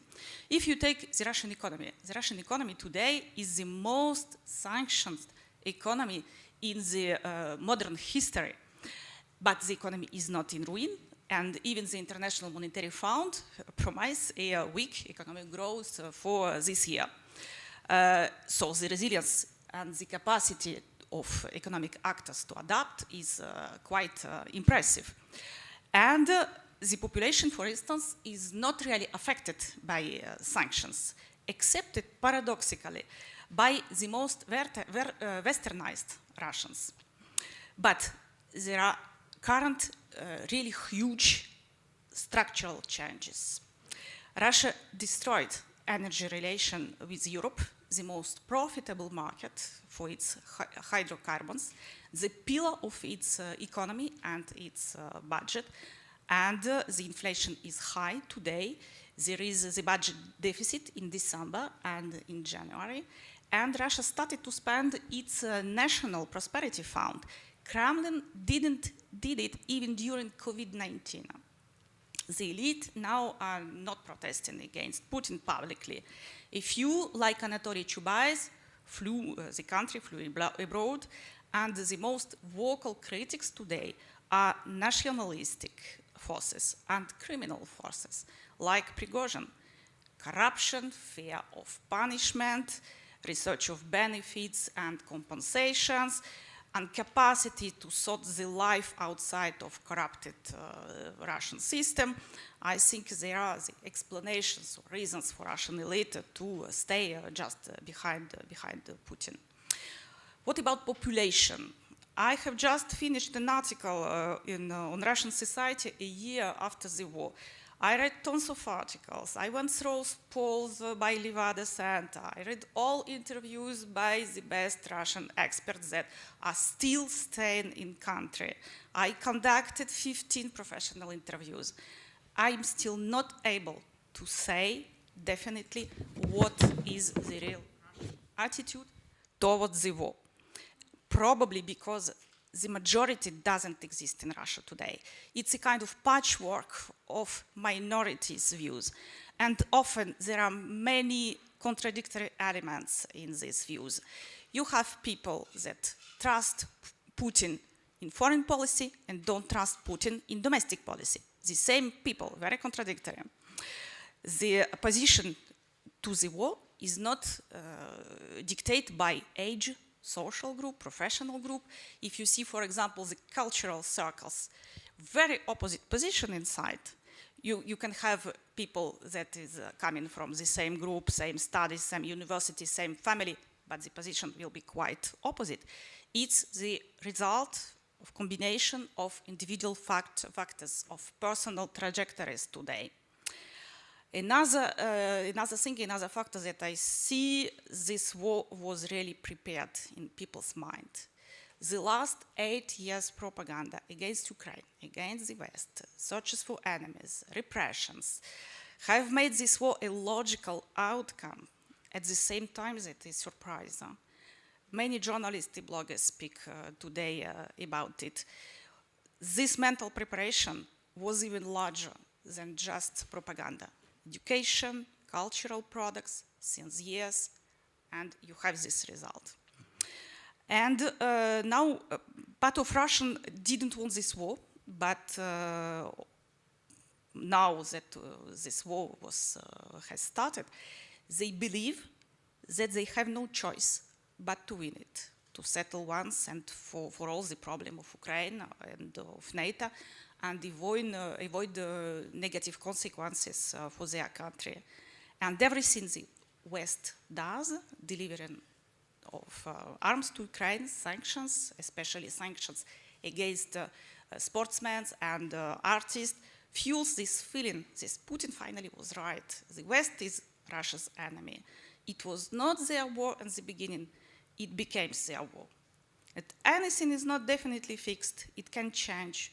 Putin can be weakened either by military defeat, by sharp deterioration of social and economic condition, or by splitting within the elite if some of them decided that to keep Putin in power can destabilize and endanger the entire system. But we are far from here today, and even in this case, the consequences are not automatic. Thank you, Tatiana. Now I know for sure that it's you. So now let me turn to Ioana. Ioana, there is one effect of this devastating war which is equally devastating, let me say, which is refugees. In this respect, the European Union reacted swiftly, doing something which has never been done in Europe. Basically, the message, of course, which was sent is, okay, everyone is more than welcome. You can go across the European Union. So, but what is the situation of the refugees today? Where they are? Do they want to go back? Some of them did, to some extent, of course. And what kind of problems they find when it comes to integration in the member states of the European Union? Please. Does this work? Yes. Yeah. Okay. So thanks a lot for inviting me, and thanks a lot for the question. I will start with an overview of the situation where we are today in terms of Ukrainian refugees, and then try to attempt to see what challenges they face. In February, there were 1 million refugees from Ukraine across Europe, which amounts to about 19% of the population of Ukraine. So a lot. Out of this, more than half, close to 5 million, have registered for the temporary protection directive in Europe. Actually, these are the refugees today, but since the start of the war, actually there were 18 million people from Ukraine entering Europe, and 10 million of those have returned to Ukraine. This happened especially in the summer and early fall, when fighting concentrated mostly in Donbass. A lot of Ukrainian refugees returned back to Ukraine, so traffic began moving in the opposite direction, but this trend in the opposite direction slowed down towards the end of the fall and beginning of the winter, and now we're not seeing that so much anymore. As you already mentioned, the EU indeed gave an unprecedented response to this challenge, activated this temporary protection directive, perhaps a bit about this directive. This bypasses EU countries' traditional asylum systems.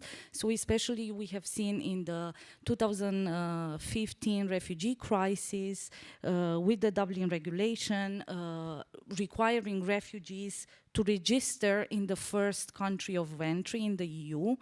This temporary protection directive allows Ukrainian refugees to actually choose the city or country they want to reside in, so bypasses the Dublin regulation. And on top of this, grants immediate residency rights, access to labor market, unemployment benefits, education, and so on and so forth. However, in spite of this unprecedented response, refugees are still facing significant challenges to integration. And perhaps most telling regarding that is a recent poll done in Germany. Perhaps a bit about this in terms of absolute numbers. Germany is the second largest hosting country of Ukrainian refugees. It hosts now about 1 million Ukrainian refugees. The first hosting country is Poland with about 1.5 million, and after that follows closely Czech Republic with about 500,000. The rest of the countries, even frontline countries such as Romania and Hungary, are only hosting about 100,000. So this recent poll of refugees in Germany, I think is very telling regarding the challenges that they face. So it seems that refugees do feel welcome in Europe, and a lot of them want to stay for a long time. So this poll was a poll of 12,000 refugees, and out of this, 37% said they would like to stay permanently in Europe. A further 34% said they plan to stay until the end of the war, with the rest wanting to go back or being undecided. Also, the composition of the refugees, it's a bit more particular than perhaps other refugee waves that the European Union has faced before. 80% of these refugees are women, and they're also very highly educated, with 72% having a university degree. However, in spite of this and the high level of education, language problems pose a barrier to integration in the labor market. For example, in Germany, only around 4% of these refugees are German speakers. Most of these refugees are involved in language courses, but that does take time. In terms of employment, only about 17% are gainfully employed. However, most of these refugees are registered in labor offices, and they do receive unemployment benefits. In terms of schooling, because a lot of these refugees are children as well, most of them, more than 90%, are attending German school, so in this German study. But with language issues. And in terms of accommodation, more than a third say they are facing problems with finding accommodation. So to put briefly, the main challenges faced by these refugees are language, integration in the labor market, and accommodation. But perhaps to go a step back beyond financial challenges, let's say, and challenges that are already tackled a bit within this temporary protection directive, I think the biggest challenge that we kind of addressed a bit through the other questions a bit, it's fatigue with the war. And we talked a bit about fatigue with the war outside of Europe, but also with one challenge is the population in Europe being fatigued with the war and becoming a bit apathetic with the situation.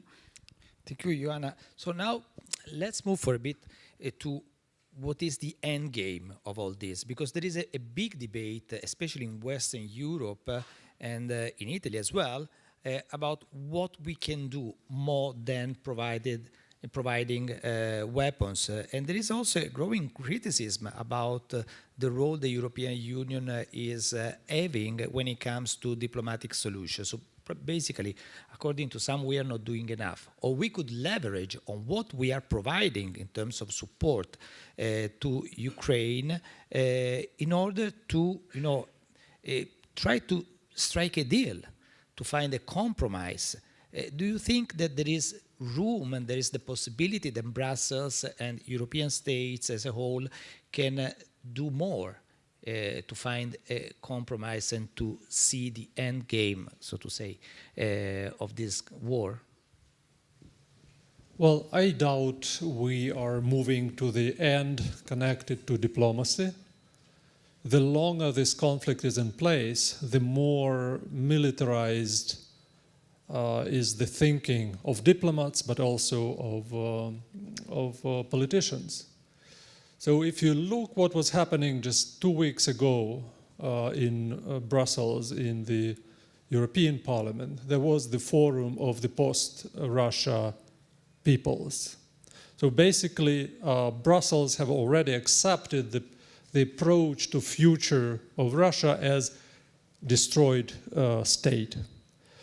And in Russia, the support of separatism has a long story, but right now you can see how separatism financed by Kremlin is now turning into annexations. These both tendencies show that Brussels and Moscow, but also Kiev, are getting more and more into radical positions with no diplomatic solution being perceived as acceptable. That said, I would say that social reality is changing everywhere, also in Ukraine, in Europe, and in Russia, and maybe economic and social challenges in all societies, on all fronts, on all sides, with time will force politicians to be less radical. But this is not yet the time. There is an opportunity for Ukraine to win the war. There is an opportunity for the West to add support with tanks, with airplanes, and with artillery. Mr. Zhovko was telling a lot about this. And in this case, there is an opportunity. But also we see that Russia is changing as well. Kremlin has learned their lessons and they increase efficiency of their warfare. So I think the diplomatic end is possible, but not in the mid-term, as a mid-term solution. Thank you, Mikhail. Before I move back to Benedetta, Tatiana, let's remain on the possible end game. Because I remember a gaffe made by Joe Biden when he said that he basically wants a regime change in Russia, which is not the official EU position. We don't want a regime change even because we don't know what could happen after a regime change. So my question for you is, first, if you think that a regime change is possible, basically if the end game is the defeat of Putin, and second, if a regime change is desirable. It's a very hard question. I don't know what could be the consequences, and I think there is no automatic. As I said, if Putin is defeated, the regime change will come in Russia, and I'm not sure that should be our goal. I think Russians have taken charge this kind of change in their country. I remember the first day of the war, I told to my colleague, Putin should be defeated. We don't have a choice. It's the only way to stop him. And I continue to think that as long as Putin is in power, we have nothing to expect any change, unfortunately, from him and his nearest elite agent people locked in a very strange mental pattern shaped by the Cold War and the special services, nothing to expect. And as long as these people will be in power, the threat for Ukraine and for Europe will remain.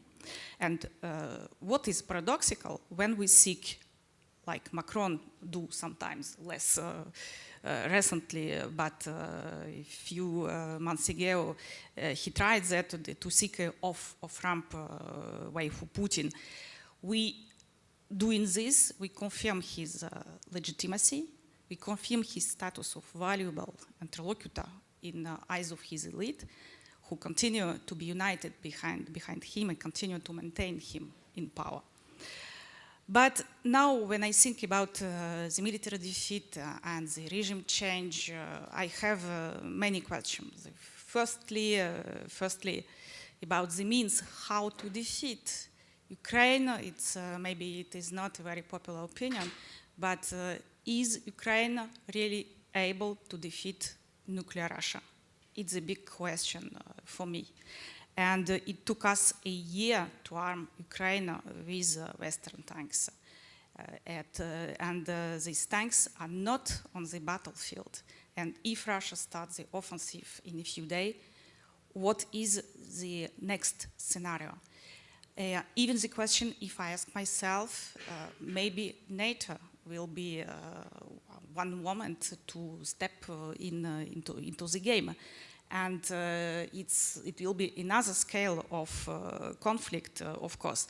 I know that a nuclear power can be defeated. It was the case in Afghanistan, but the Afghanistan under Gorbachev was not of a vital interest for Russia. The question now for me is how can a nuclear power be defeated if it considers that its vital interests that are at stake? And another question that I ask to myself, what will be the day after the military defeat? It is not necessarily a democratization and democratic and liberal forces that will come in power. Perhaps it will be forces that will be not worse than Putin, but maybe the next leader will cultivate a spirit of revenge once again, and population will be nostalgic of Putin times. Exactly like today, you have people in Russia that are nostalgic of Brezhnev era. And globally speaking, I'm very pessimistic about Russian political evolution. To change Russia implies an amount of huge challenges.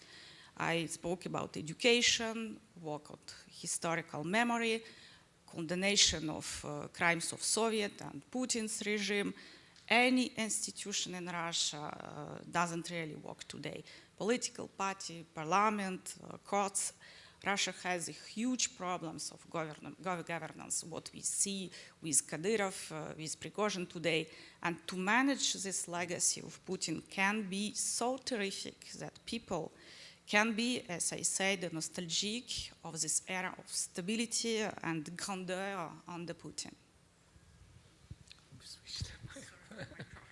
Okay, I don't know if it's working. So, Benedetta, there is one thing in Putin's rhetoric which pushed Russia to invade Ukraine, which is the possible membership, Ukraine's possible membership of NATO.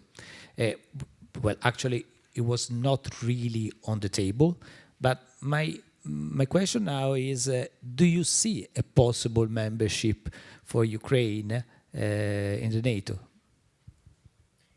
Sure. So I will get to that in a second, but first, let me just pick up on the question. I think it's very important when we talk about this conflict that we not even inadvertently end up repeating Russian propaganda. And on this point, I think we have to be crystal clear. Russia's been at war with Ukraine since 2014. The war didn't start in February 2022. In 2014, Russia illegally and illegitimately annexed Crimea, and since then has been at war with Ukraine. Of course, there's been an incredible escalation of the war in this February, and it has indeed changed, I think, the European security order. But in that sense, we need to be very careful that we don't inadvertently repeat narratives about some provocation or some trigger. That's not, there was none. This was naked aggression, unprovoked, unjustified, and unjustifiable. And instead of looking at Ukraine's sovereign rights, sovereign right as a sovereign country, as we all have, as Italy has, to choose its own alliances, to conduct its foreign policy. Instead of focusing there, I think we should focus on what the Russian regime, including Putin, has been telling us for years. If you go back to the 2007 Munich Security Conference speech that Putin gave, it was crystal clear that this is about revisionism, this is about turning back the clock, reestablishing spheres of influence. It is quite clear that this is not about threat perception. This is about control of a sovereign country and a sovereign people. So I think we need to be very careful that we don't inadvertently frame the war in a way that might end up justifying some of what is happening, which is absolutely unjustifiable and unjustified. That said, membership. So I would like to completely separate the two parts, and also say that that's important when we also think about end games, which you have been discussing. I don't know how this war will end. I do know, however, that a strategic victory for Putin will make this war a worse place, that it will make us all more insecure, that it will take us back to a world where might is right, where bigger countries can bully the small one. So I think that the stakes are very high for us all indeed. I also believe that if you are, again, I don't know how the war will end, but many wars end with a negotiation, that we know. But today, the best way to ensure that there is a negotiation that is viable and sustainable is to put Ukraine in a position to be strong at the negotiating table. And that's why today we're focusing so much on the support to Ukraine, so that it can defend itself, so that it can retake territory, and so that it can exist as a sovereign nation, which is ultimately not just this right, but also something that is absolutely essential for Euro-Atlantic stability. So close that parenthesis. Your second part to the question is, well, what is the membership prospect for Ukraine in NATO? And we can talk about it quite briefly. I would say NATO has an open door policy. That open door policy is being reaffirmed time and time again by all NATO leaders. And that open door policy states that all European democracies that are willing and able to contribute to the alliance have a sovereign choice and a sovereign right to ask to become members of NATO. Now, decisions about memberships are for NATO allies, and they're taken by consensus, and that's how all membership decisions have been taken since the alliance was established in 1949. At the last NATO summit, that was only a few months ago, the NATO leaders came together and they reaffirmed what we know. The open door policy remains valid. The decisions taken in 2008 in Bucharest with respect to Ukraine membership remains valid. So Ukraine will become a member of NATO. Of course, the time, if you ask me to have a crystal ball and tell you the timing, I can only go back to the point that I made before. It's a political decision that will be taken by all members by consensus. But I also want to say that for us right now, the real focus and what needs to be the focus is supporting Ukraine. And we can talk about political perspective, we can talk about everything, but the important thing, and what we really are trying and are, I think, very successfully as NATO, as the European Union, as the transatlantic community to do, is to support Ukraine for as long as it takes. So then we can be in a position to talk about political prospects, because right now it's really about ensuring their right to self-defense.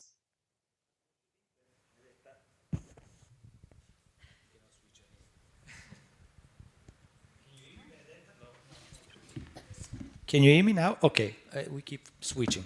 But don't you think that, I mean, especially in this moment, we should reconsider the prospects for membership of the NATO? I mean, membership could be a part of the final compromise with Russia.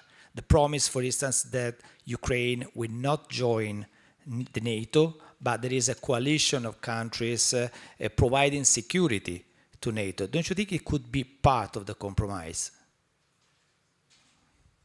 I think you should ask the Ukrainians. They're the one at war and they're the one dying and they're the one fighting. I don't think it's up to me or, to be frank, any NATO official to set what the conditions are.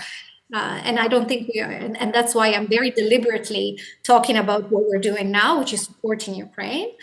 In the longer term, I go back to the point I made before, most conflicts, most wars end in some type of negotiated political arrangement. That time will come, but for that time to come, you have to have a very different battlefield reality, one in which Ukraine has retaken territory, one in which Ukraine can come to the table from a position of strength, and one where we can ensure it remains a viable, stable, independent country. And that's why we're focusing on this particular elements.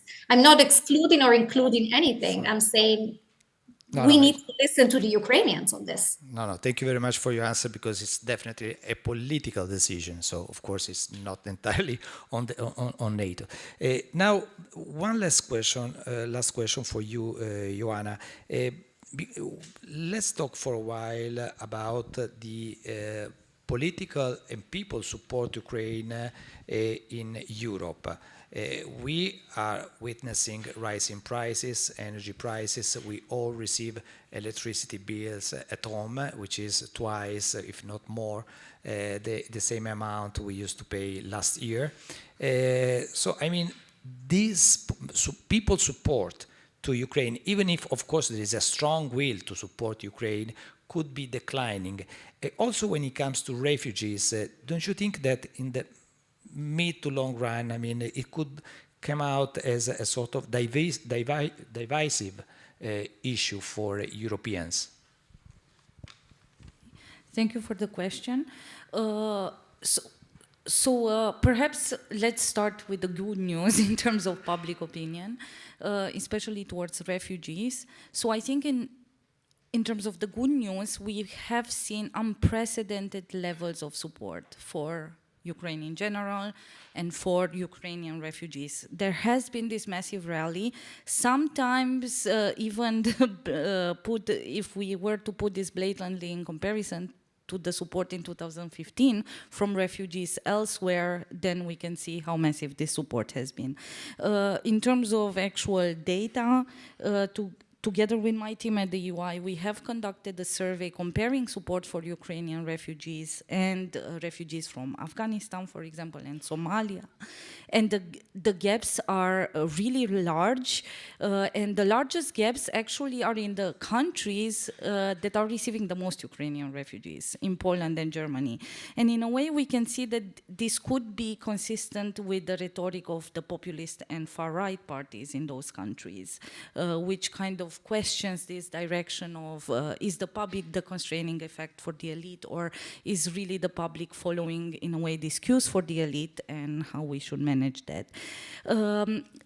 Hungary, in these trends, Hungary stands out, we've discussed in the previous panel as well, as the most anti-migration country in our sample. And you can see that in a way, Viktor Orbán's kind of lukewarm support for Ukraine is really mirrored in the public opinion support for sanctions in Ukraine, for receiving refugees. Orbán was the only European leader not applauding to Zelensky's speech at the European Council. And you can see this pretty much mirrored on the public opinion side as well, which makes us question. In terms, again, looking at it statically rather than yet at the decline, in terms, we also see not only, let's say, short-term support for accepting Ukrainian refugees, but actually wide support for extending, for example, the temporary protection directive beyond 3 years, and for example, for hosting Ukrainian refugees indefinitely, again with Hungary being the only one defying this trend. However, now going to the second point about how likely is this support to decline. Unfortunately, we've already noticed fatigue in terms of public support. For example, in our data, only from March to July, so not even approaching the winter and the issues you mentioned in terms of inflation and energy, we noticed that about 17.8% of our respondents changed their views from positive to negative in terms of wanting to receive Ukrainian refugees, compared to only 7% changing their views from negative to positive. So I think in general, all countries show significant fatigue, with the most fatigue actually being in Germany, France, Hungary being kind of stable and having a descendant trend, least in Poland, who is the frontline state and kind of still rallying. The public is not yet becoming apathetic there. I think what are the takeaways of this? So these signs of fatigue, yes, indeed, do threaten to kind of fracture public and political solidarity. We see that what drives actually this declining trend, it's mostly factors like ideology and vote intention for the far right and populist party, which can really politicize this issue further. So I believe this all speaks to the fact that elites are likely indeed to influence this public opinion and to kind of craft a bit the support that they can have. And European governments, in a way, should strive to take control of this narrative on Ukrainian refugees in order to prevent, on the one hand, apathy, but on the other hand, also the message of populist parties and Russian disinformation that could actually strike even deeper together with this apathetic trends that we're noticing. Thank you very much, Ioana. So, as we did for the first session, we have just a few minutes for a couple of questions. Oh my God, there are a lot of questions. Okay, maybe we can take 3. No, it was quicker than you, sorry. So, but then I come to you, of course. Hi, my name is Maurizio Morinari. I work for the European Parliament Liaison Office in Milan. Sure. And my question is for Tatiana. You've been very pessimistic, but I was wondering if you could quickly tell us what the situation of the Russian opposition is. I personally have contacts with the Anti-Corruption Foundation of Navalny, and with some independent Russian, well, so-called independent media like Dost, like Novaya Gazeta, like Medusa. Okay. How influential are they, and can we, as European institutions and European Union citizens, do something? Do you think it's useful if we do something to support this Russian opposition? Thank you very much. There is a young lady. Thank you so much for the exposition. My name is Ana Martinez, a current international relations student. And my question is directed to why Europe, even seeing that Russia was making movements since 2014 specifically, has not sought for specific alliances, not just talking about economically advantage, but also geopolitical advantage, to replace the impact that this kind of breakups with Russia, talking about especially energy and so on, could bring to Europe. What is necessary to do right now, especially looking forward to the MENA region, Africa, etc. Thank you. It's not entirely clear to me. There is, yes, sorry, the last one. We can take just the last one. Okay, thank you. My name is Mikhail. I'm a regional councillor of Lombardia. My question is for Benedetta Berti, again on the importance of fighting Putin propaganda. Before the beginning of the invasion, has been any step from Ukraine to ask for NATO membership, or has been any NATO member suggesting Ukraine to step in NATO? Okay, so I'm sorry that we cannot take any other question. Maybe, Benedetta, we can start from you. It's fine with you? All right, please. Sure, I'll be very quick. On the last point, the answer is no. There was no official or unofficial milestone preceding the beginning of this brutal war that had anything to do with membership. And indeed, there were meetings, and just going back to the point that diplomacy has been neglected, I would say not so much. Since 2014, there's been a lot of diplomacy trying to find a political resolution to this conflict. Unfortunately, it hasn't worked. But just a few weeks before this started, Russian diplomats, and again, were coming to European capitals capitals to NATO, saying very, very loud and clear that they were only exercising, that nothing was going to happen. And so it was really lies upon lies. And I think we need to remind ourselves time and time again about what has happened, so that we don't repeat that mistake, exactly as you say, to buy into propaganda, or at least not to question and find out what actually happened. And maybe 2 seconds, because I know we're out of time, on the question on energy, if I understood it correctly, and correct me if I'm wrong, but I would say that you're absolutely right that since 2014, there's a lot of discussions now politically. What could we have done differently? What could we have done better? I think from a NATO perspective, we always say 2014 was our wake-up call. There was a complete change in how we thought about our mission, and we started NATO's biggest military adaptation since the end of the Cold War started in 2014 because of Crimea and the realization that actually we need to build our territorial defense. We need to invest more in collective defense.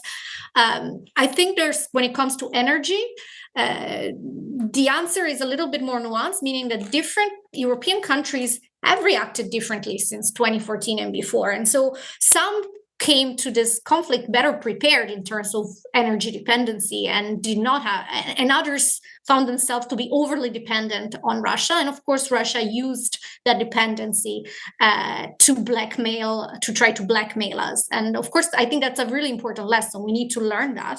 We need to learn the dangers of depending on authoritarian regimes and over-dependence and one-sided dependency. So I think it's an important reflection, if I understood correctly. Thank you. Thank you, Benedetta. So Tatiana on the Russian opposition. Thank you very much for this question of Russian opposition. I didn't speak in my expose about them. I'm in contact with different parts of Russian opposition, Gudkov, Navalny, and they are doing a huge work now to unite within the same platform all the quarrels that they had in the past. And in this common platform, the first point is the return of all territories, included Crimea, to Ukraine. Reparations, tribunal for Putin's crime. They try to open a bureau in Brussels. They publish many things. They organize many meetings. The problem is now the majority of them, all leaders, are outside of Russia. And it's a real problem for influence and for the following scenario. How can they to return in the political life in Russia? It's not clear for me.